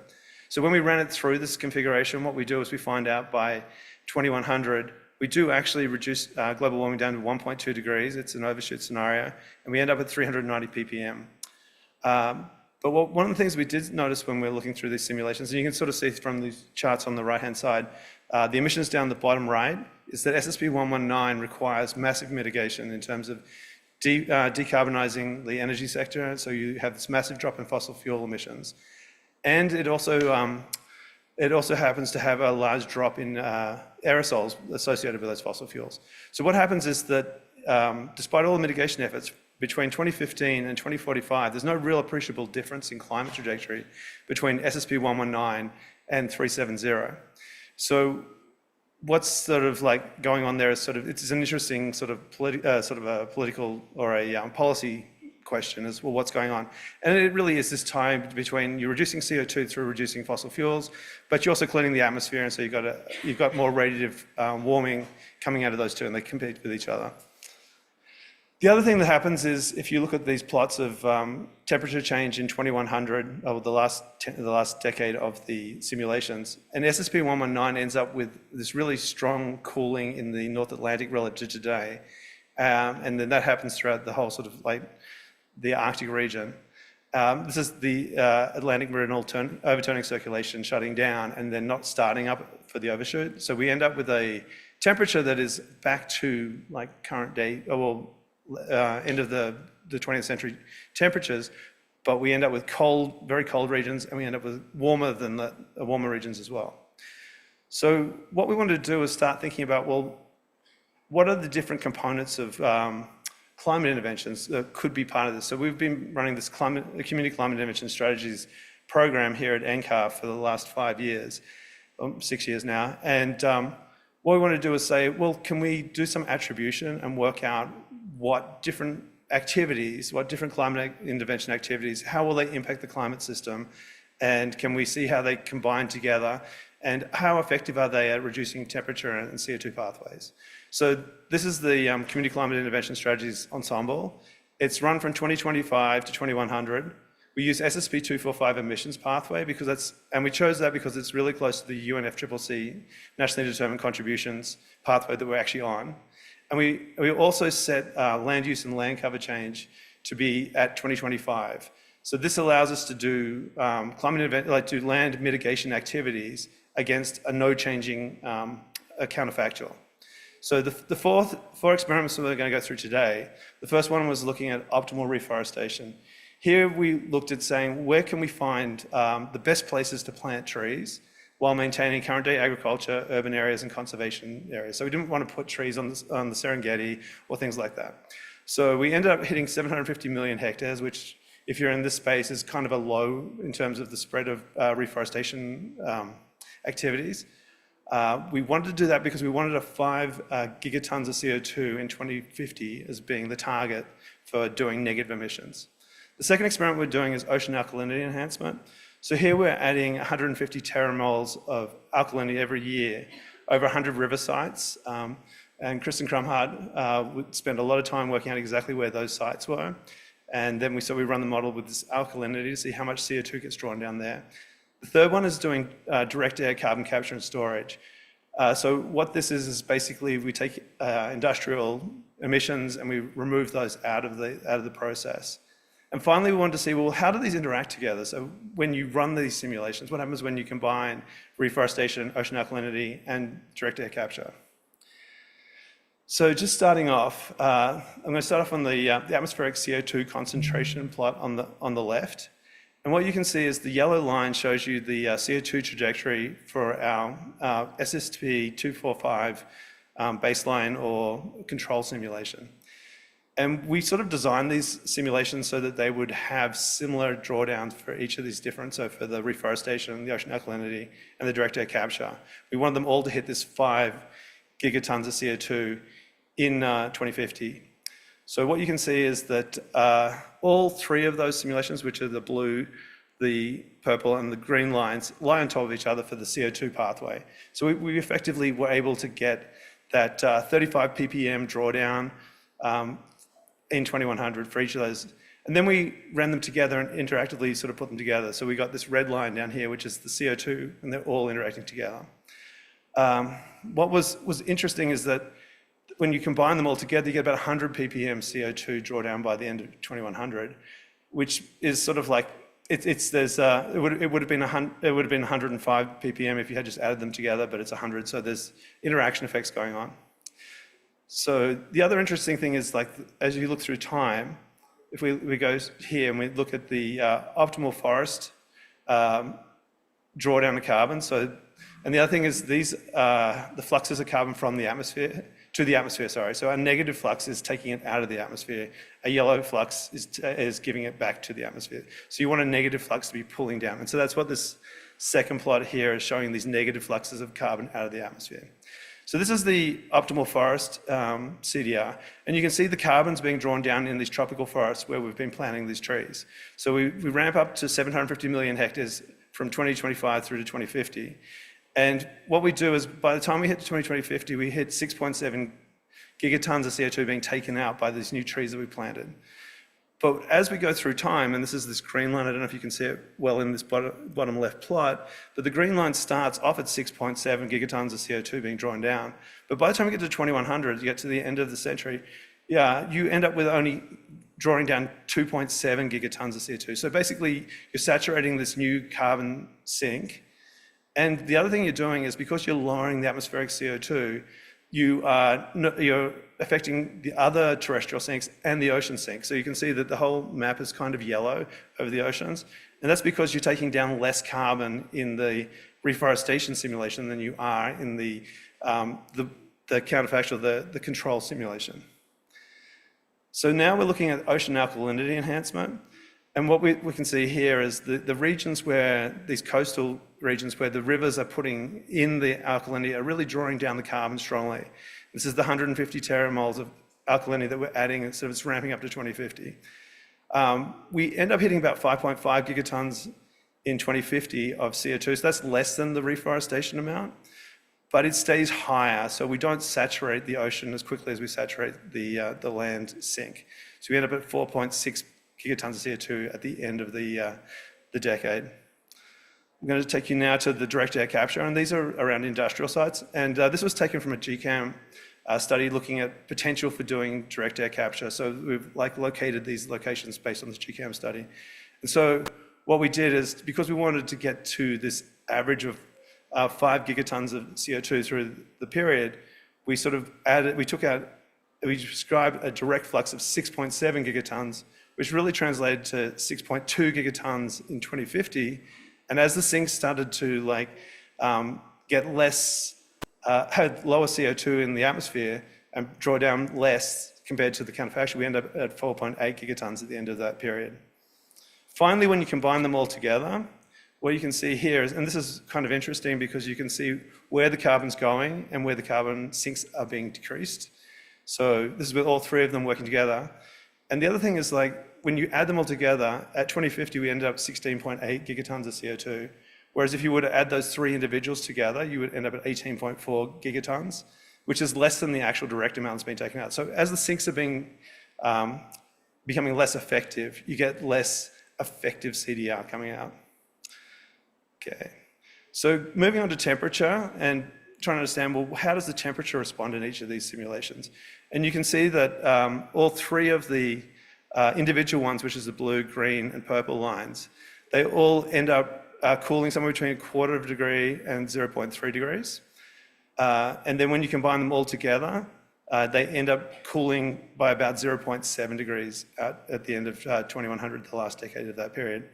So what that does is take us from an effective warming for the control of 2.9 degrees of warming down to 2.6 degrees for the individual actions, and the combined actions come down to 2.2 degrees. But all of these now still exceed the Paris 2-degree warming threshold. So one of the things about doing the reforestation, so you can see each of these different activities have different spatial patterns for where the cooling occurs. So here we can see the reforestation is causing localized cooling, and the CO2 drawdown ends up with this sort of cooling at higher latitudes. So you end up having the Arctic Ocean, Eurasia, and Antarctic cooling as well.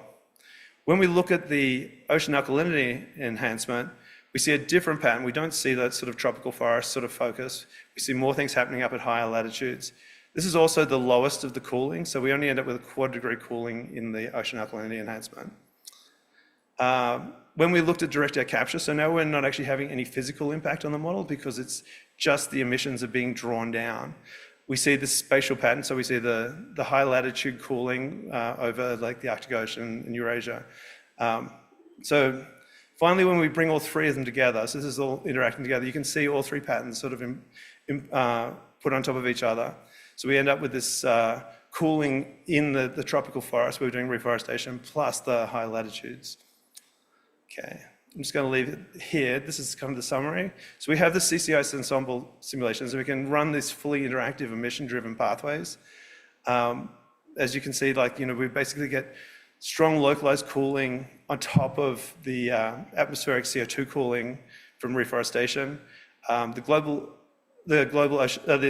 ocean alkalinity enhancements has the weakest cooling. Direct air capture is pretty consistent, just slightly less cooling than the reforestation experiments. And when we combine them, we see that there are interactions going on so that our sinks actually become less effective with the lower CO2 when we're doing each of the individual activities, but when we combine them, it's even larger.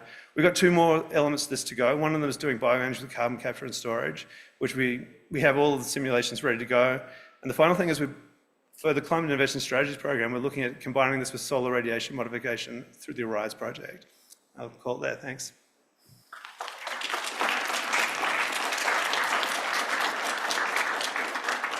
Questions for Peter?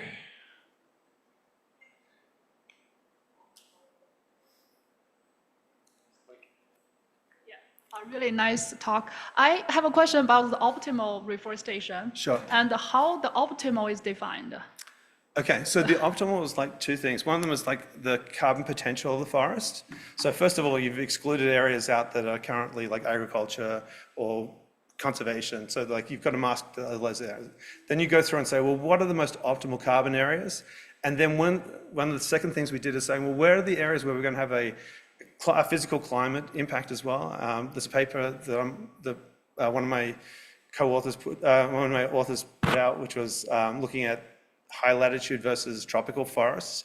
And so at high latitudes, we see strong warming occurring from albedo responses and changes. So what we want to do is focus only where we would have strong carbon drawdown and positive climate effects. So where we're having carbon drawdown but negative climate effects, we want to exclude those areas. That's why we reduced it down to, we've got a secondary maximum forest simulation, which I didn't present here, which is about 1.4 billion hectares. And it draws down a lot more carbon, but it has about the same climate response because you have all these negative warming events in the higher latitudes. So that's the optimal strategy there. Thanks. Quickly, hang on. I get a pregnant lady to run. Have you looked at, I'm sure you have, precipitation patterns when it comes to these different interventions? Yeah, and I just knew I wouldn't have enough time to go through precip as well. And one of the interesting things, and we compared it to the ARISE SAI simulations as well. And one of the key things we found was that precipitation patterns, when we do CDR, we end up having increase in tropical forests, precipitation over tropical forests. Part of that is because we've lowered the CO2 and lowered temperatures. And another part of that is just you've got circulation pattern changes with the cooler temperatures.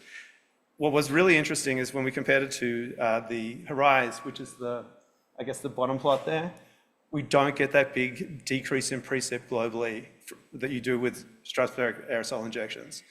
We didn't get the shift in the ITCZ that you see with the SRM either. But that's the next part of what we're looking at. And yeah, this is a study that's being written up at the moment. Great question. Thanks, Peter. Okay.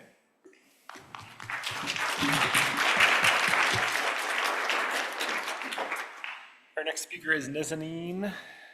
Are you here? Oh yeah, okay, good.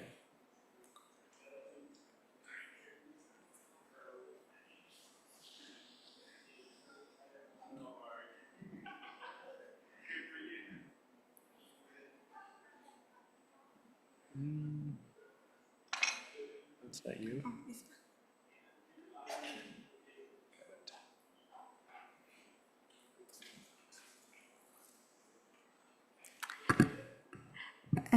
Hello everyone, my name is Nazanin. I am a PhD student at George Mason University.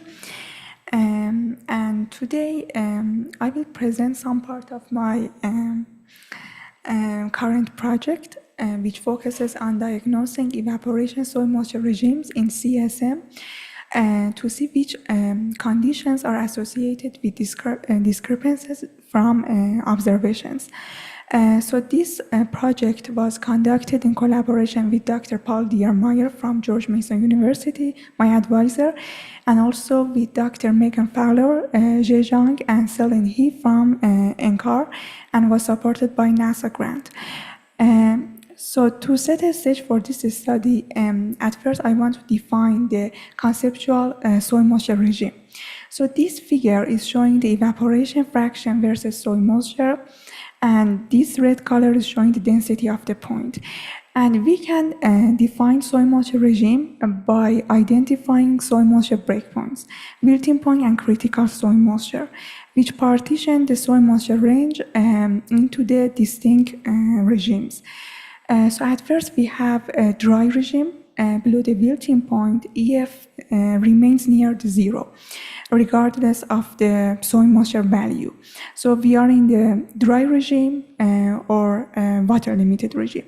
Then we have transitional regime between wilting point and critical soil moisture, where there is a high sensitivity zone between soil moisture and evaporative fraction. And finally, we have a wet regime beyond the critical soil moisture. EF reaches a plateau that energy availability is controlling evaporation rather than soil moisture. So we are in the energy limited regime or a wet regime. So these breakpoints and regimes are important. For example, these regimes, when we are doing the land atmosphere studies to see how land affects the atmosphere. So these regimes are important. And also these breakpoints, for example, the wilting point, which captures the transition between the dry and transitional regime is important in different applications, such as forecast initialization, hydrology, soil science application, especially when we are studying drought extremes. And the critical soil moisture, which marks the transition between water limited regime and energy limited regime, also has different applications in weather or S2S prediction, climate projection, or the model calibration. So because of this importance, in first part of my PhD, I have developed a global observational data sets called GOLAM, or Global Observationally Based Land Atmosphere Coupling Matrix, to provide an independent benchmark for evaluating the accuracy of air system models. So one of the variables in this product is soil moisture regimes, soil moisture breakpoints, also the slope of transitional regimes, and also the quality flag of these variables. So how we can define these regimes in observations or models? So in this paper, we have fitted the 6 potential segmented regression models of EF as a function of soil moisture. And here you can see these segmented regression models. And then based on Bayesian information criteria, we selected the most likely candidate regime. And we, to simplify the notation, we use a 3-digit number. So the first one indicates the dry, the second one is for the transitional, and the third is for the wet regime. And 0 means the absence, and 1 is the presence of that regime. So we quantify these regimes in observations, GOLAM, in which we use CCI GLEAM. One of the input data in GOLAM is CCI GLEAM. So the top panel is showing the regime in GOLAM, and the bottom is the regimes in CSM version 2. And these regimes have been defined from the daily time series from 2001 to 2023 at the model resolutions, only for the warm seasons. And these bars are showing the area fraction of this regime. So what we can see here is that it seems that we don't have much dry regime in CSM. And it seems that the CSM emphasize on the transitional wet regime more than observations. So because of these differences between the model and observations, in this study, we focus on quantifying how environmental features affect the likelihood of the specific regime mismatch or match between model and observation using a machine learning algorithm called logistic regression. And here you can see the main predictors in this machine learning algorithm. We use vapor pressure deficit, air temperature, net radiation from ERA5, precipitation, and P99 from MSWEP.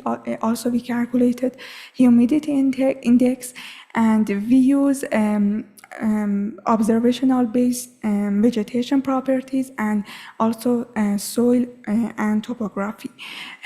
And in addition to these main predictors, we include some interaction terms to the logistic regression to capture cases that the influence of one predictor on the regime mismatch is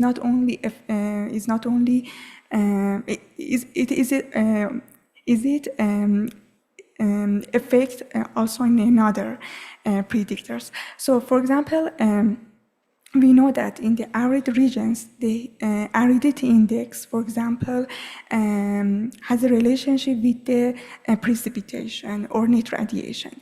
So because of this interaction between the predictors, we include some interaction terms in addition to the main predictors to the logistic regression.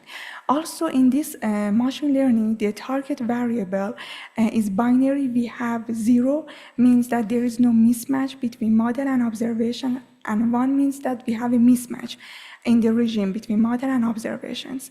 And finally, we train the model to predict coefficients from these equations. So somehow we are using the logistic regression to predict the probability of dry regime mismatch given these main predictors or given the environmental features. So let's move on to the results. And here we have this predicted probability. In this presentation, I only focus on the dry regime between CCI GLIM and CSM, and we can see that there is a high probability of dry regime mismatch over the locations like Australia and Western North America, also South and Central Africa or Sahel. And also this figure is showing the actual dry regime mismatch. So the locations that you can see as a red, they are the locations that there is a mismatch in the dry regime between model and observations, and green are the locations that there is no mismatch. And you can see the pattern between this predicted probability and the actual dry regime mismatch are very quite similar. And we have low probability of dry regime mismatch over the North Africa and Middle East and this part of the world. So then, in order to identify the predictors that drive dry regime mismatch or match, and also to quantify each feature's contribution, I have calculated the SHAP value. And this plot here is showing the SHAP value only for the 5 top features, and they are all ranked by their mean absolute SHAP values. It means that those that they have greater impact, they appear at the top. And we can see that humidity index is one of the one of the features that has the greatest overall impact. So this figure is telling us that each dot here is correspond to the one data in the test sample. And when we have positive SHAP value, means that they increase dry mismatch probability between model and observations, and the negative SHAP values means that they decrease mismatch probability. And the magnitude of the SHAP value also means when we have a larger magnitude, we have a stronger influence. So the first thing that we can conclude from this figure is that the most top features are humidity index, grass fraction, the interaction term between humidity and precipitation, and also the interaction term between net radiation and humidity. And this color bar here is showing whether those they have high or low value of that feature. For example, here we can see that higher value of humidity, they have positive SHAP value, so it means that they increase mismatch probability, and the lower values of humidity index, they decrease mismatch probability. So then this plot is showing the dominant driver based on their SHAP values. And the bottom panel is showing the direction or the strength of these SHAP values. So how we can interpret these figures. So over the North Africa and Middle East, we can see that the dominant variable is humidity index. And also in the bottom panel, we can see that the SHAP value is negative. So negative SHAP values means that they decrease, so humidity index in these regions decrease the mismatch probability. And the positive ones, for example, we can see the positive shape value over in the western part of North America. They have positive shape value, and the dominant variable here is the grass fraction. So it means that in these regions, grass fraction is associated with positive shape value, or it increased the mismatch probability of dry regime between model and observations. In most of the locations, we can see that the dominant variable is humidity index and grass fraction. But for example, humidity index in Australia, these locations in the central to the north part, has a positive shape value, means that in these locations, humidity index increases the mismatch probability. And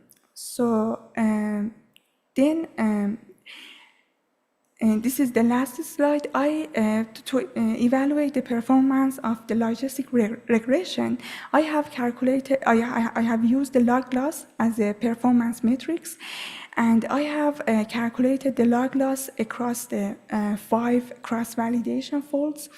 And here you can see that the variance of the log loss is very low.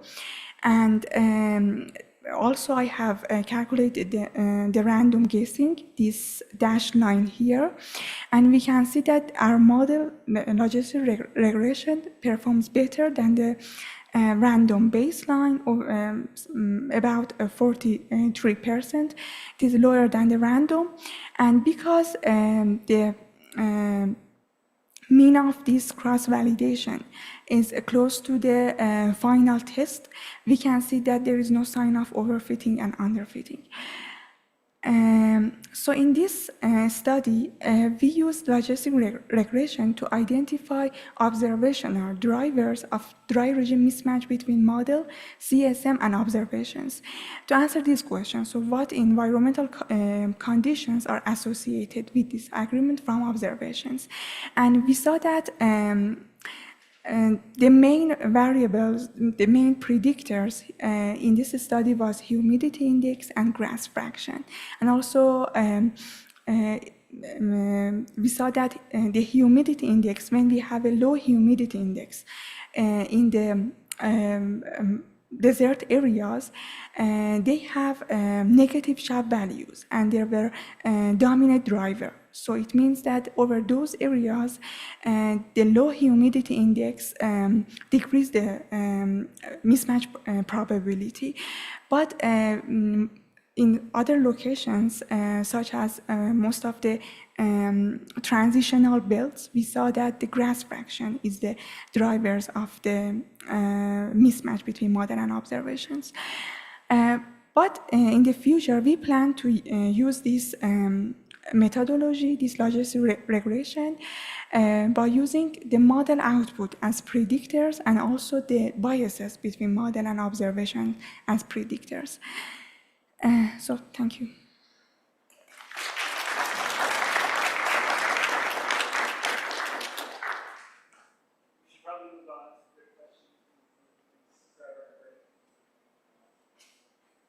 Our next speaker is Yan Chen from Yukon.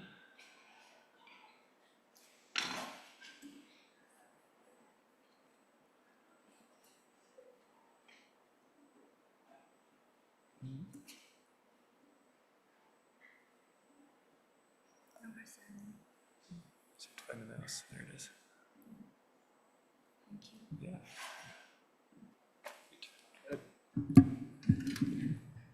Good afternoon, everyone. My name is Yan.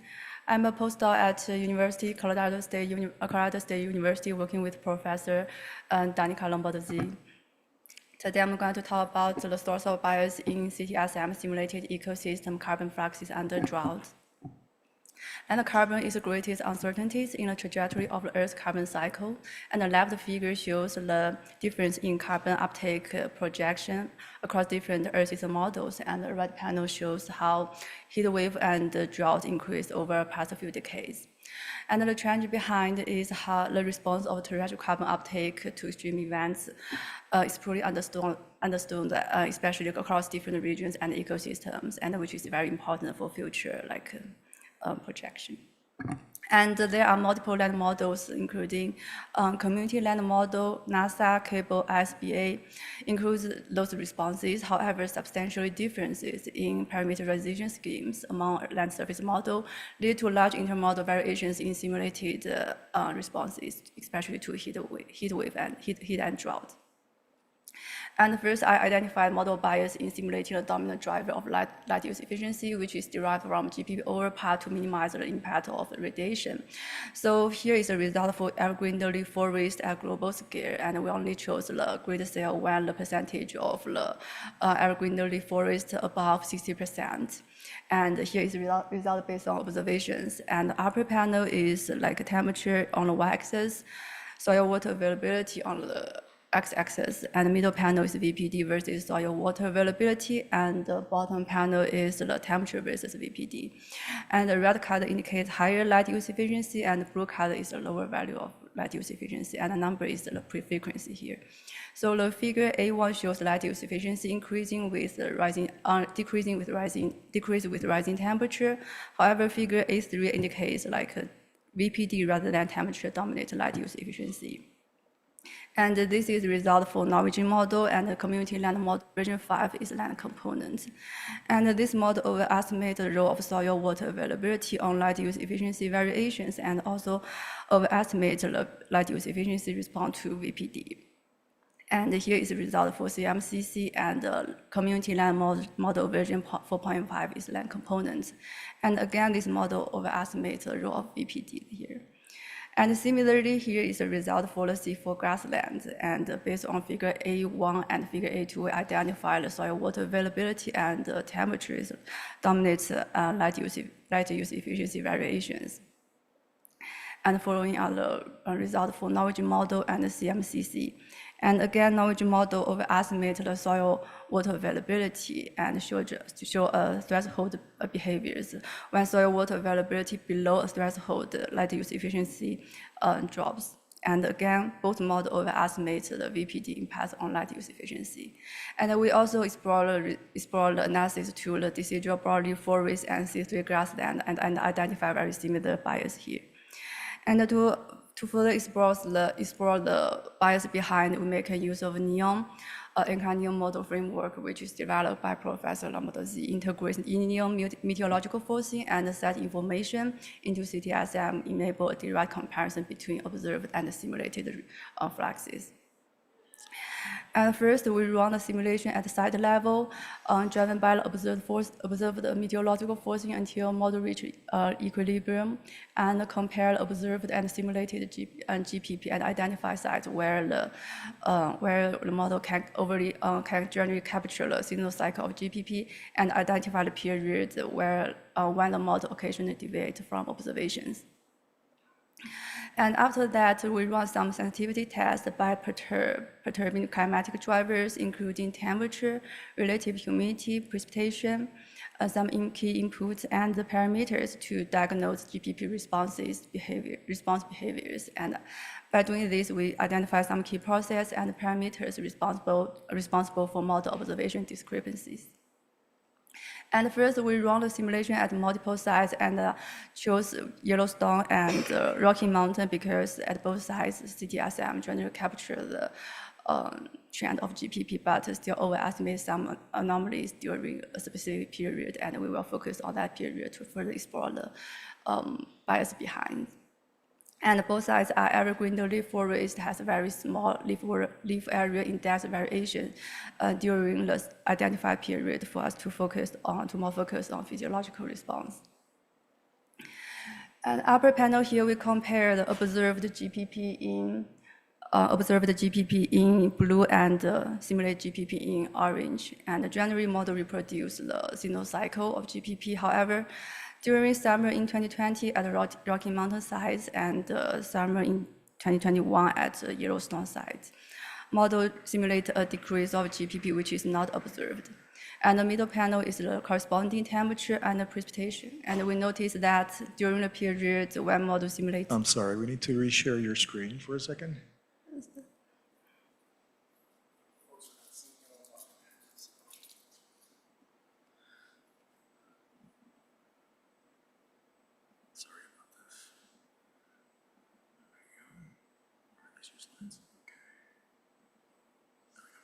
Thank you. So during the identified period, one model simulated the opposite trend of GPP coincided with the reduction of precipitation, and assumption here is model overestimate the GPP response to reduce the precipitation. So the bottom figure shows the GPP at hourly time scale during the identified period. The model also overestimates the midday depression and underestimates the peak day GPP. And here we first identify the dominant driver of light use efficiency at both sides, and this is a result based on default simulation. And the left panel shows the leaf water potential on y-axis and the VPD on x-axis. And the result here indicates the leaf water potential is dominant driver of light use efficiency variation at both sides. When leaf water potential below -4, LUE drops dramatically. So based on the assumption we made and the dominant driver we identified in CESM, we first perturb some key climatic factors such as temperature, relative humidity, and precipitation. So orange line here is the default simulation, which is overlapped with the black line when we reduce the temperature by 2 degrees Celsius. And green line is the result when we set the relative humidity to 100 to minimize the impact of atmospheric aridity. So, however, when we higher the precipitation in the identified year, GPP, the model increases the simulation of GPP. And the bottom panel is corresponding leaf water potential. When we increase the precipitation, the leaf water potential is also increased. And to understand why model overestimates the reduce of precipitation, we first look at the observed and simulated soil moisture at the Rocky Mountain site at the top 6 soil layers. So upper left figure is the soil moisture at top layer, and the dashed black line is the simulated soil moisture, which is about 0.1. And the color line is observed soil moisture from individual sensors. The range is 0.5 to 0.35. So it means model underestimates soil moisture at the Rocky Mountain site. So we further look at the soil texture prescribed at this site, which is sandy soil, and has a corresponding lower range of soil moisture and hydraulic properties, which is not matched to what we observed. So based on observed range of soil moisture and the hydraulic properties, we reclassify it as silt loam and find the corresponding percent of clay and percent of sand from the triangle figure showing bottom right figure. And we can make that change in the CESM and see how it changes the simulation of GPP. So here is the result when we perturb soil texture. And again, the orange line indicates shows the result from default simulation, and the blue line is the observed GPP, and the middle line in brown is when we change the soil texture to silt loam. It increases the simulation of GPP and also increase the soil leaf water potential shown in figure C. And the right panel is the result of GPP and the leaf water potential at hourly time scale. The enhanced soil water buffering reduce the stomatal closure and also reduce the midday depression of GPP shown in figure B. And after we reclassify the soil texture, we perturb some key parameter related to leaf water potential, as we identify leaf water potential is the dominant driver of light use efficiency in CESM. So we change CK, which is a curve parameter, and also P50, which is the water potential when 50% of stomatal, when 50% of conductance is lost. So P50 is negative value. When we perturb P50 to less negative, which is more sensitive to a drought, and it's leading to an earlier stomatal conduct closure. So even it simulates a higher soil moisture shown in bottom figure, but the corresponding GPP is lower than default simulation. So here is the summary, like CTSM exhibits a substantial bias in simulating GPP during dry periods, and the model diagnosed indicates leaf water potential is the dominant driver. And the sensitivity analysis suggests that these bias are largely associated with mismatch between modeled and observed soil texture, and parameter sensitivity experiments identify P50 as a primary hydraulic parameter controlling the diurnal cycle of GPP. So thank you for your listening. I'm happy to take any question you may have.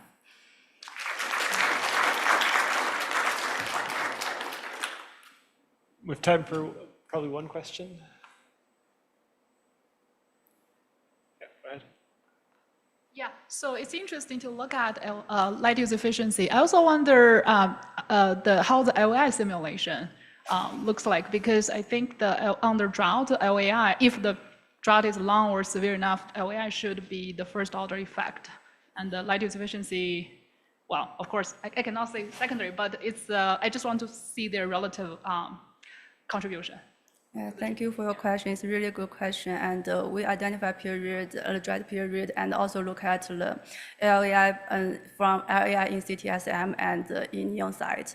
So the variation is very small. Probably there has some there are some impact, but probably it's not the dominant driver. And we also look at some decidual broadleaf forest, and the result is not included here, but for the decidual broadleaf forest and grassland area is definitely a dominant driver of like the observation and the model and the model discrepancies.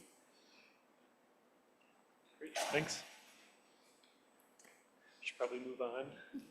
Thank you. Nazanin, it looks like Sanjeev had a question for you in the chat online. I'll let you contact him. Let me try to not stop sharing. And Brendan Clark is our next presenter.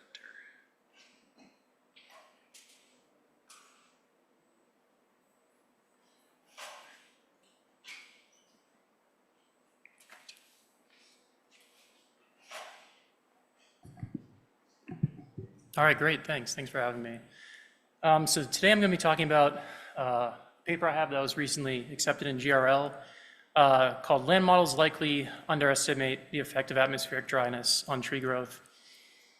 And so this is going to be overview. A lot of people have been talking about this already, but future climate change scenarios and all of the previous CMIPs up to CMIPs through CMIP 6 have just prescribed CO2 concentrations in the model. So you have your emissions from the IAM and the different scenarios, and then that gets directly converted to concentrations, and then you use that to predict climate change impacts. And so there's a major underlying assumption with doing this, and it's that climate change has no impact on the carbon cycle. And of course, we know this isn't right. The ocean and the land are going to care about future climate, but this is saying basically they don't. And so we know that there's actually major uncertainty as to how future climate change will impact carbon storage, especially on the land. So you can see here, this is the model spread. Can you see my cursor? Wait, I can. So you can see the ocean's kind of boring. We kind of know what's going on. The model spread's really small. The ocean's really driven by physics and chemistry, which we kind of understand, but the land is driven by biology, and the model spread is a lot larger for the land. Oh boy, we're gonna have some weird formatting things here, I guess. So now in CMIP 7, the scenarios are going to be emissions driven. So the models are going to be given the emissions, and then they're going to be run fully coupled and calculate their own concentrations based on the land carbon cycling in the ocean. And so it makes it really important to reduce any uncertainty in the land carbon sink going forward. And so what I'm going to be talking about is tree growth. And so in the real world, there's basically two things that can limit a tree's ability to grow. The first is called source limitation. This basically is what you would maybe think of if you're a land modeler. So tree growth is limited by the amount of carbon that's assimilated through photosynthesis. And so, but there's actually another thing, and it's called sink limitation. And this means that tree growth is limited by some physiological constraint, regardless of how much carbon is available from photosynthesis. So in big leaf models like CLM, I mean, tree growth isn't really represented. Instead, you have carbon from photosynthesis minus respiration that gets allocated to the root or stem carbon pools on like a grid cell average basis. And land models assume that new growth is entirely driven by source limitation, when in reality, a lot of the time it can be driven by this sink limitation and these physiological constraints, which basically says, like, even though there's carbon from photosynthesis available that you could allocate to woody growth, a lot of the times in the real world, it does not actually get allocated to growth. So you may be asking, okay, well then where does the carbon go? It's actually a great question, and nobody knows because nobody's actually researched that yet. This is such a new thing in forest ecology. It's not like magic, like the carbon has to go somewhere. It could respire back to the atmosphere. It could get transported through the roots and go into the soil. It could get stored as long-term soil carbon, or it could get respired back to the atmosphere from the soil. But we don't actually know where it's going, but it's not staying in the tree. It might go back to the atmosphere for all we know. So land models assume that growth is source limited. It's driven by GPP when there's a lot of new observations that are coming out recently that show that actually growth occurs over a much narrower climate niche than GPP does. So the last two AGUs, I've been going to a lot of like forest and tree sessions with tree ecologists presenting their work. And there's a lot of people who are going out into forests. They're measuring tree growth using these bands that I'll talk about wrapped around the tree.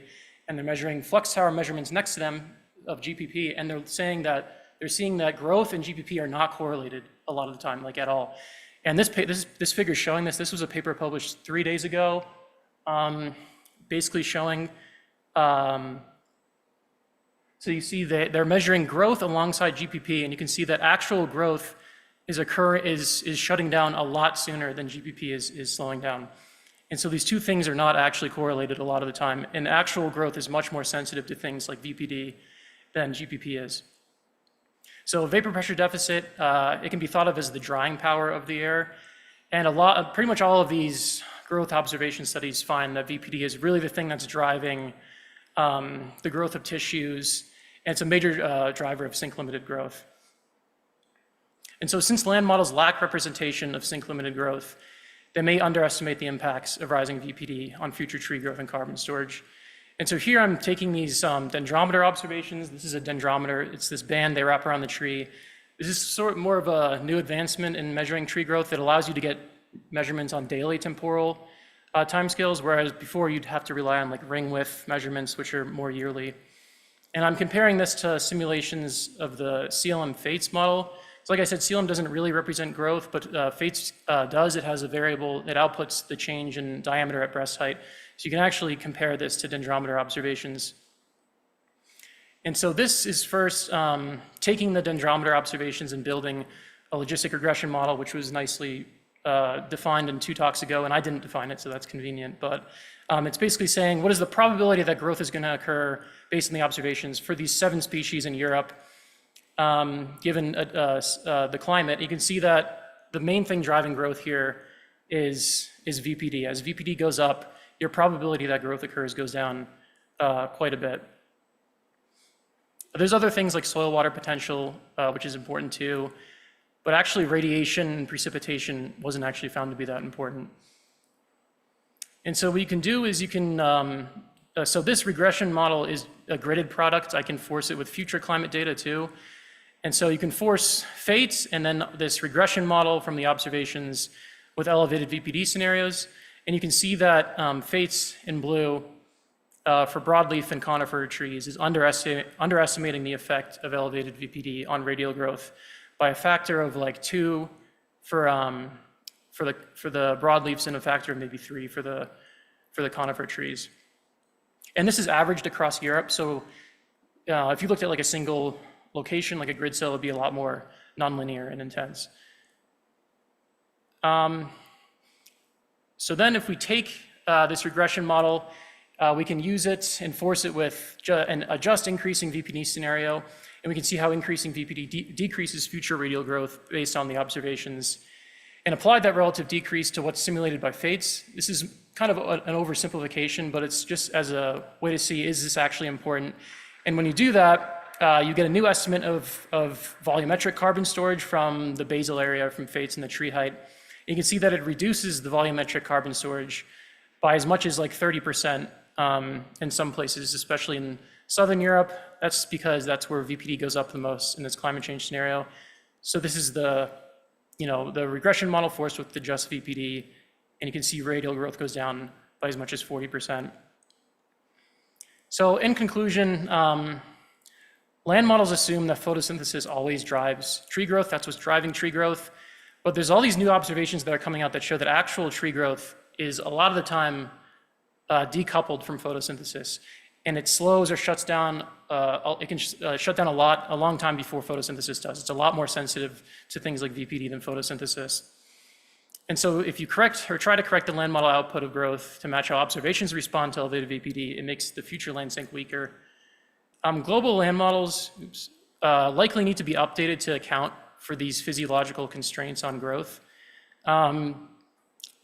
Maybe you could do this through leaf water potential. Leaf water potential is really strongly related to turgor pressure, which is a driver of this sink limited growth. So that's maybe one way you could do it. There's probably other ways too. And this would probably have some pretty important ramifications. Things like the CO2 fertilization effect, which is really strong in these land models. And from Charlie's talk earlier this morning, you just keep dumping CO2 into the atmosphere, and these land models are just going to keep, the photosynthesis just keeps going up. But even if you have this carbon from photosynthesis and the tree can't actually allocate it to new growth, then it might not be as strong as they would suggest. There's other things like growth is highly anti-correlated with mortality, which I'm not accounting for here at all. So as growth slows or shuts down, the trees tend to die when that happens. So mortality would be important to include too. But yeah, that's what I have. I'll take any questions if there are any.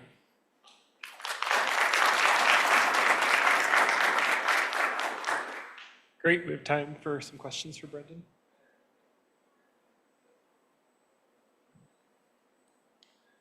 Hey, thanks, this is interesting work. I'm wondering about the automated point dendrometers that you're using. I've missed this, but what time scale were you fitting those to?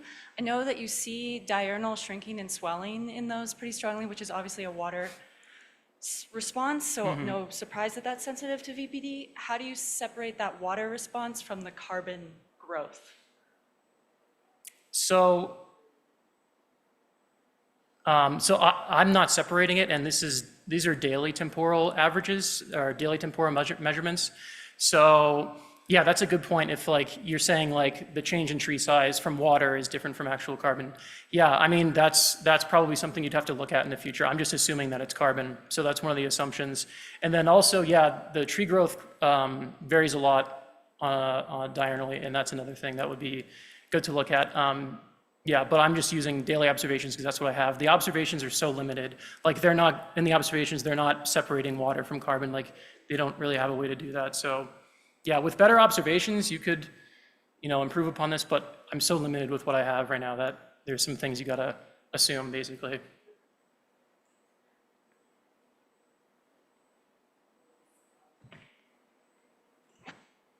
You may have said this, but how consistent is this across different ecosystems or different tree species, or is it robust, or is it not enough data probably? That's a great question. So there's been so few studies on this. So I have data from Europe because that's what I had at the time. There were good dendrometer observations from these European trees. So we see it there and we see it in these species. This paper that came out 3 days ago, these are all North American tree species that they focused on, and they see the same thing. I don't know if I don't really think anyone's looked at this for more tropical trees. So that's another thing that would be good to have, but that's more of a data limitation. But so far, this is consistent across these temperate tree species in different areas.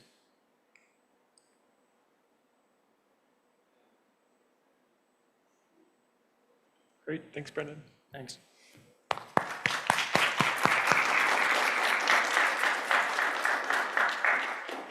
All right, our next speaker is Robert Allen.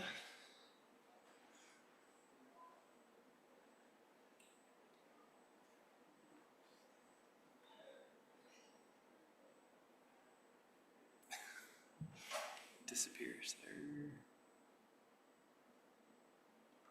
There it is. Great.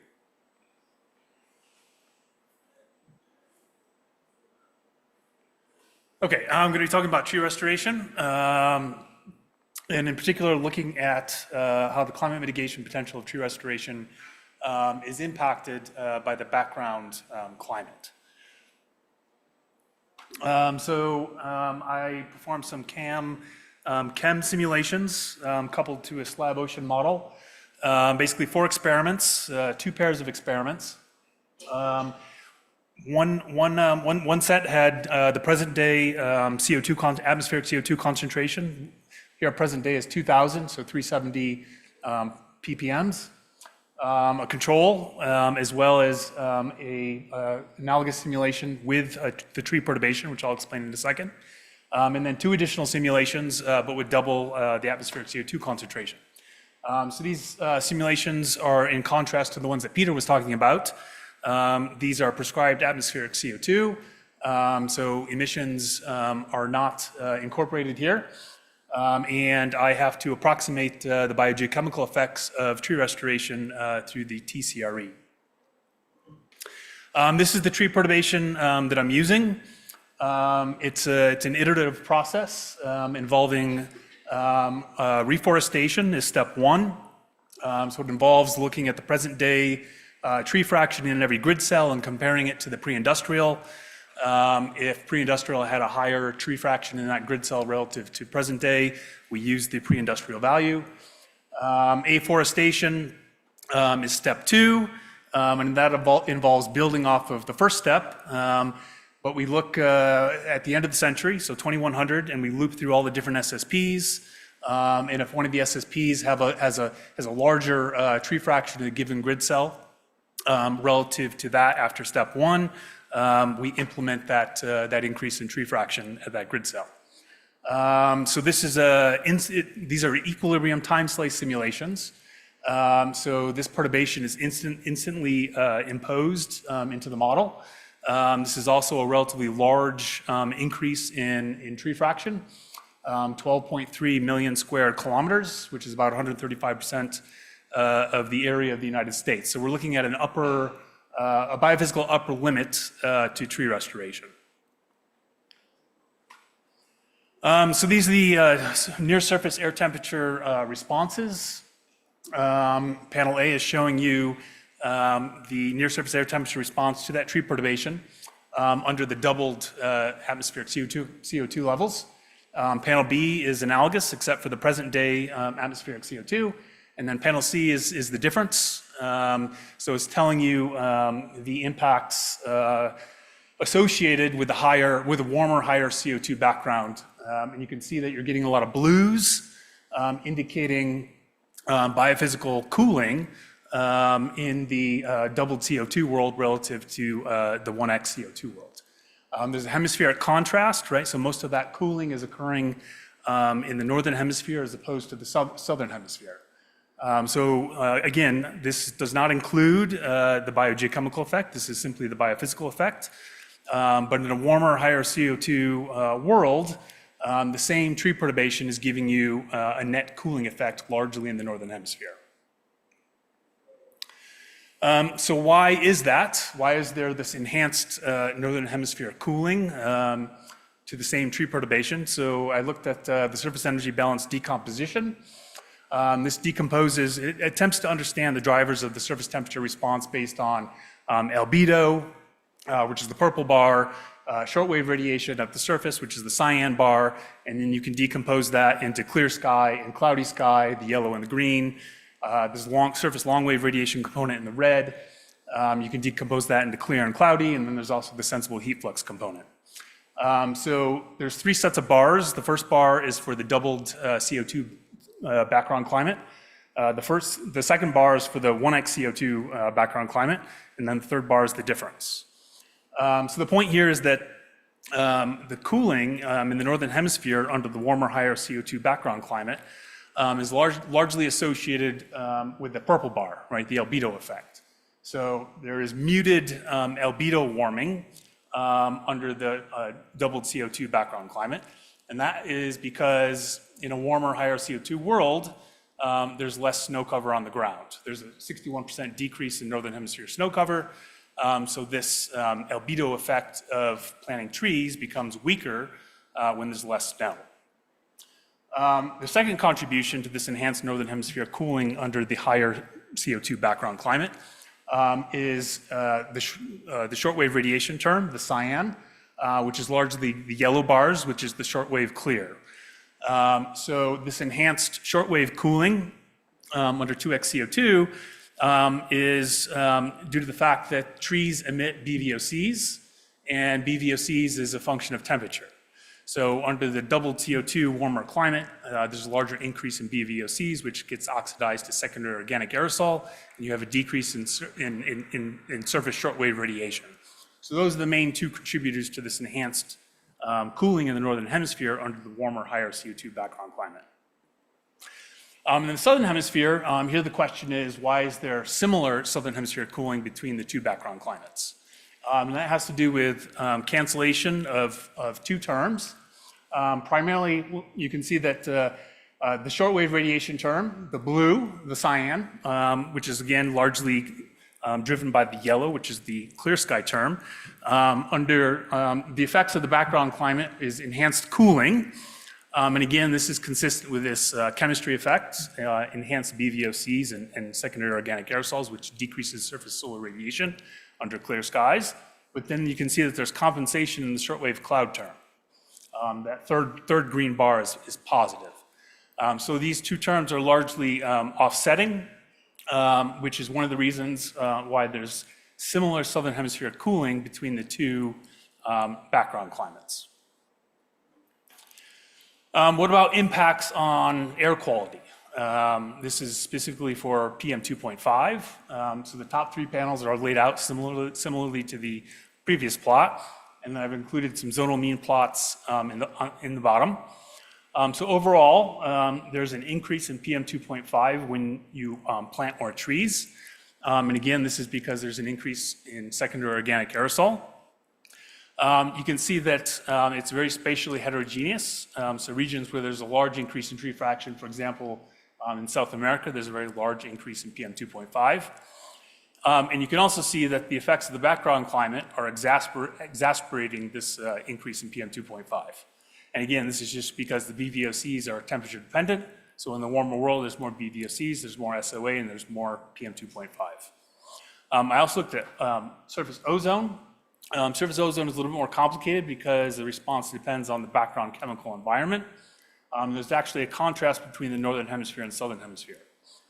In the northern hemisphere, you have degraded air quality in terms of surface ozone, but in the southern hemisphere, you have improved air quality in terms of surface ozone.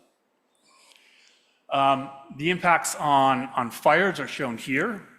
There's a lot of spatial heterogeneity. Interestingly, in the present day climate, 1x CO2, there's actually a global mean decrease in fire carbon emissions in response to tree restoration. There's a 10.9% decrease, and this is largely due to tropical decreases outweighing increases in the extratropics. When you double the CO2, the warmer background climate, there's a similar pattern, but there's actually a muted decrease in fire carbon emissions relative to the 1x CO2 base climate. And you can see in panel E, there's a net increase in fire carbon emissions in the northern hemisphere extratropics under the warmer, higher CO2 background climate. But there's also weaker decreases in fire carbon emissions for the tropics. The biogeochemical effects are shown here. And again, these are estimated offline.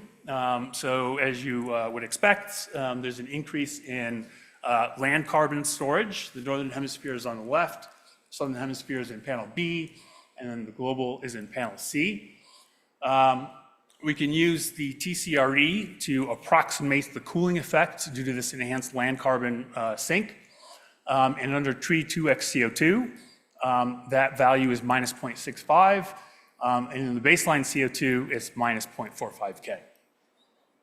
So to summarize the different components of tree restoration under the two different background climates, this is presented here. So I didn't talk too much about methane effects, but they're up there. The net effect is the bottom panel. So overall, both perturbations are leading to cooling, which is dominated by the biogeochemical effect. And there's enhanced cooling under the 2x CO2 world, largely due to enhanced carbon storage consistent with enhanced carbon fertilization of the trees. Again, however, there are these caveats, and that includes increased PM2.5, as well as enhanced wildfire activity, primarily in the Northern Hemisphere exotropics. I'll skip that and just make the point that this was published in Communications Sustainability. So if you want to see more, please check that out. Thank you.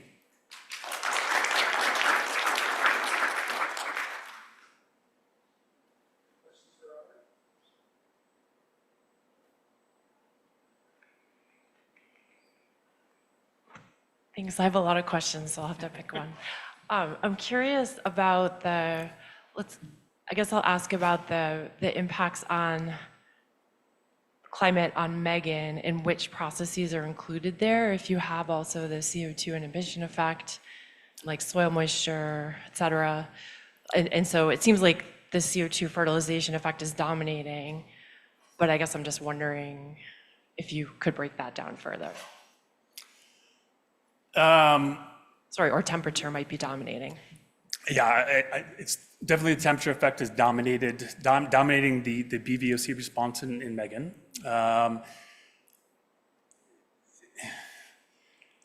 guess I just want to make one broader scale point, and that's the BVOC emissions in CSM2 tend to be very responsive to temperature. So this may represent a bit of an overestimate at least compared to other models. So I'll say that. Can I ask another one? Sorry to hog. I'm just curious about the fire. So you have the response of the fire carbon emissions, and I'm curious there if there's any sort of simple scaling you could do to think about the impacts back there on the aerosol and/or other species. Yeah, so that's obviously a shortcoming of this, is that the fires are not interactive. So with an increase in fire carbon emissions, that's going to lead to more aerosols, which is then going to further impact the climate system. And that is not directly accounted for in these simulations, but there could be some back of the envelope type things that one could do. I guess another point is because these fire carbon emissions are not being converted into, for example, aerosol load, the PM2.5 estimates that I showed would also be an underestimate. So I'll also make that point. Thank you. Any other questions for Robert?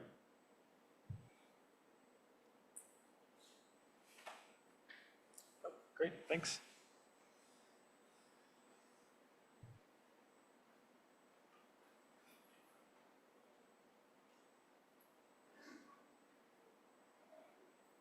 All right, our last speaker is Shuyi, I was close, from Vanderbilt.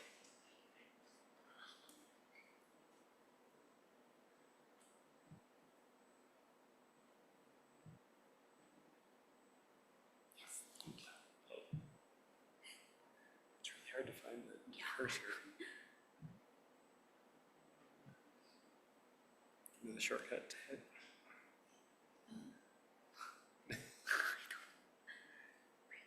Oh, there it was. Thank you.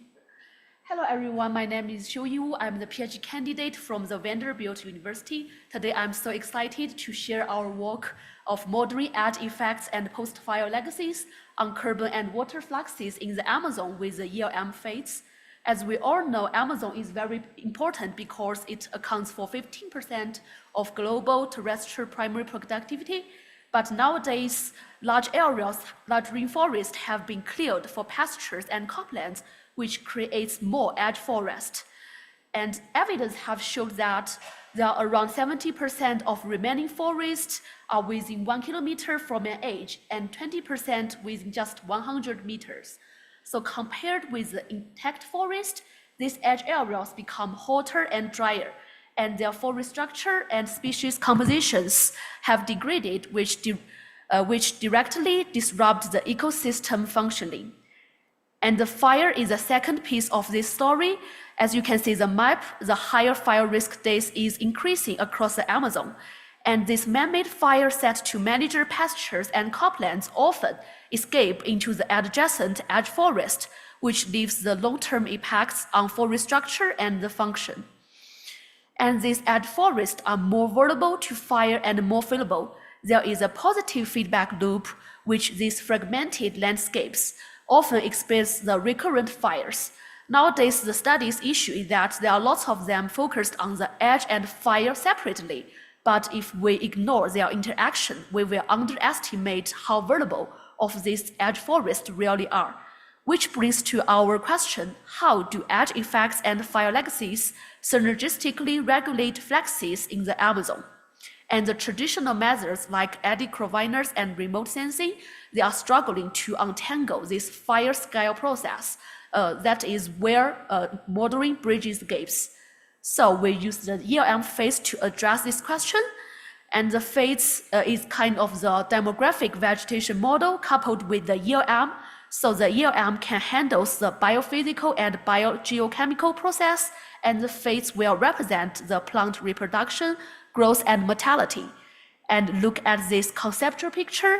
The green shadowed area is managed by phase, whereas the surrounding domain is represented by the ELM, and the phase horizontal heterogeneity of community structure and composition makes phase can capture forest dynamics and their response to this disturbance. And phase is an actively developing model. At the time of this work, it does not incorporate the edge effects explicitly, so we reproduce the edge conditions where our experimental design I will introduce you later. Before this, let's dive into our study site. It's Tanguro. It's located in the driest portion of the Amazon forest, and it is near the agriculture land. So, and we define the edge forest as a zone within 0 to 200 meters from the forest and the agriculture boundary. And the Tanguro also conducted the man-made burned experimental site, like the burned annually, burned 6 times, burned triennially, burned 3 times, and the no fire as a culture group. And there is a eddy flux tower here to provide the microclimate data for the forcing and the fluxes for the model evaluation. And the forest inventory also conducted in this area to provide some of the forest structure information. And we divided the whole site into the 6 different subplots to study the edge and interior forest with different fire histories. Let me walk through the workflow. First, we initialize the model with the atmosphere forcing, forest inventory, surface storming, and parameter file tailored to the Tanguro site, and use the gross primary productivity and the evapotransportation for the model evaluation. And in the middle part is our experimental design.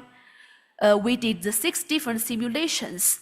The interior first group, IC, IB3, and IB6, it's driven by its own forest structure data and the observed microclimate data from the EC towers. And for the edge groups, EC, EB3, and EB6 use its own forest structure data and use the modified forcing relatively to the baseline. Based on some literature review and some empirical relationships, these edge areas have the higher temperature, lower humidity, and the more wind speed.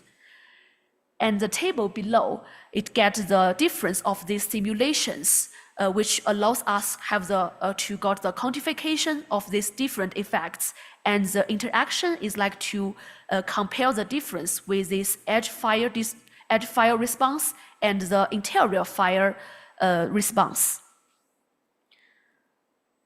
And for the model configuration, first we use the 2 PFT functional types, the early and late successional species, to run the model and initialized from the observed forest inventory data, which makes the model can start with the realistic standard density and the size distribution instead of the long time spin up initialization. And we use the statistic vegetation structure model, which can fix the forest structure and the demographic, like the LAI, so that the fluxes difference are attributable solely to the forcing and the initial forest structure, which avoided some confounding influence like the recovery and some the forest dynamics. And we also turn on the phase hydro model to capture the water stress and the drought-driven mortality. And let's see our results. First, I quantified the carbon and water fluxes across our 6 simulations. And the left panel shows that the different fluxes, the multiple years monthly average data of GPP, ET, and the water use efficiency. And the bar plot shows the 5 simulation difference within the IC, within our baseline simulation. And we found that the add forest have had an 11% lower annual GPP, and the add forest burned 3 times shows the largest GPP drop. And for the ET in fire-affected add forest, the ET decreased in the dry season and increased in the wet season. And both the ash and the fire will reduce the vegetation, water use efficiency, and here are some mechanisms behind what we founded, and the model can help us to track and analyze these drivers. So we see the forest structure across the 6 plots. It shows that the steam density distribution across the different diameter at breast height classes. And we also get the average leaf area index. As we can see that the ash forest have the highest LAI because it have lots of the early successional species occupied in this plot.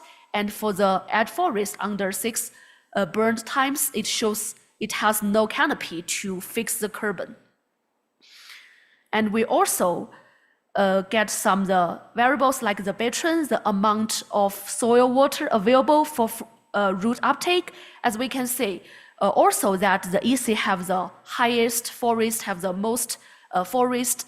It still experience some the water stress in the dry season, and we also because that in the EC and the to prevent some the hydrological failure, the tree will force to close their stomach, so it will also limit the carbon uptake.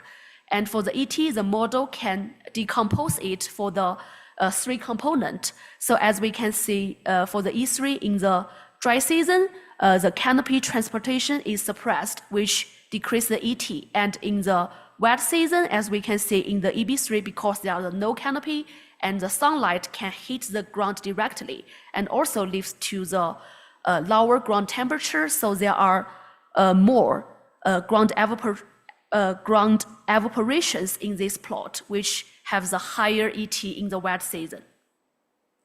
And then I examined the individual, interactive, and combined influences across these simulations. The close to the 0 line, the smaller the effect. We found that the edge effects are strongest in the dry season, and the post-fire legacies effects are strongest in the wet season. And there is a significant edge and fire interaction. And the water use efficiency decline, driven mainly by the reduced the carbon uptake.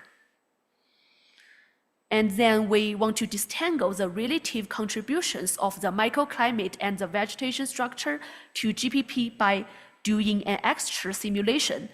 In these simulations, we changed the atmosphere forcing to use the baseline interior conditions to get this contribution. So for the edge forest with no fire disturbance, we found that the forest structure takes the positive feedback because there are lots of earlier pioneer species in this plot with a higher photosensitivity, but the microclimate will take the negative contributions and dominate this situation. And for the edge forest within the fire disturbance, we found that because the fire to the tree, the damage is very huge, so both the forest structure and microclimate take the negative contributions to the GPP value. And at last, we want to explore how the drought effects of edge and fire impacts on these fluxes. So we just divided our simulation years into the drought years and the non-drought years based on the drought index. And we found that in the drought years, the difference of the GPP between the edge and intact forest will decrease significantly. It may be because that the intact forest exhibited the degraded-like response to the water stress. And in conclusion, there are several takeaways from our study. First, the forest edges are not just the fire hotspots. They will magnify the fire-induced losses in this ecosystem function. And the fire legacies along cut GPP by around 20%, but combined with edge forest, the total loss can reach to around the 80% and concentrate in the peak productivity wet season. And for the seasonal divergence in water fluxes, this degradation will suppress the dry season ET, but enhance the wet season ET. And the microclimate will dominate fluxes in the urban edge forest, but once the fire occurs, this forest structure will become the dominant control factor. And in the drought years, this interior forest also show the degraded like the water stress, like this edge and the degraded forest. So, based on our study, we think that the Earth system model should take and represent these edge fire and interactions to avoid the underestimating carbon losses in the Amazon and in this fragmented forest. Yes, that's all. Thanks for listening. I'm happy to take any questions.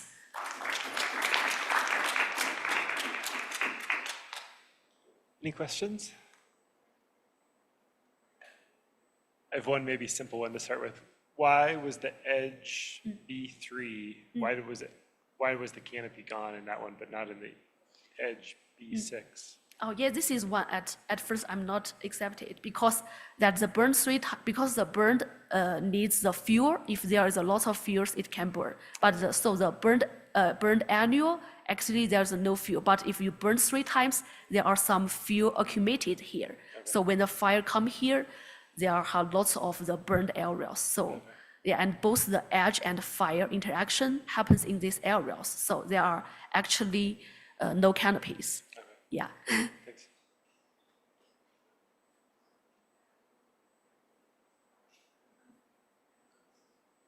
All right. Thanks. Thank you. There's, I think, 3 land poster talks. So if you scroll down to the second page of the agenda, they're back there. I know Will has one. Does anyone else have a poster that's in the room? So, do you want to give a plug for your poster? Do you want to give a quick plug for your poster? Is that putting you too much on the spot?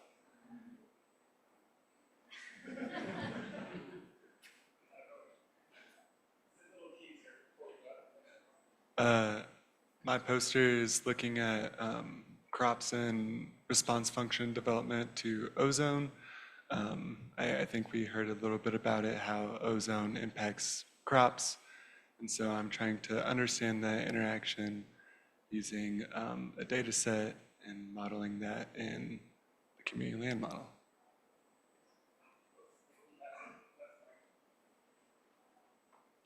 I have a poster too, so I wanted to. My poster is about, I'm Vikrant Tapkota. I'm from University of Chicago. My poster is on 2nd floor, if you want to track upstairs. It's about PPEs, and if we can think about cross-component interaction in PPEs and looking at a case study for precipitation minus evapotranspiration. So I'll not spoil the answer.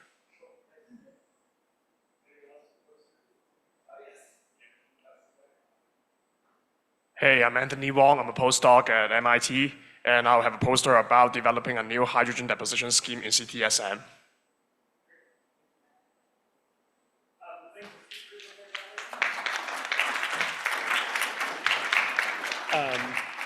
Yeah, and we'll see everyone in the poster session.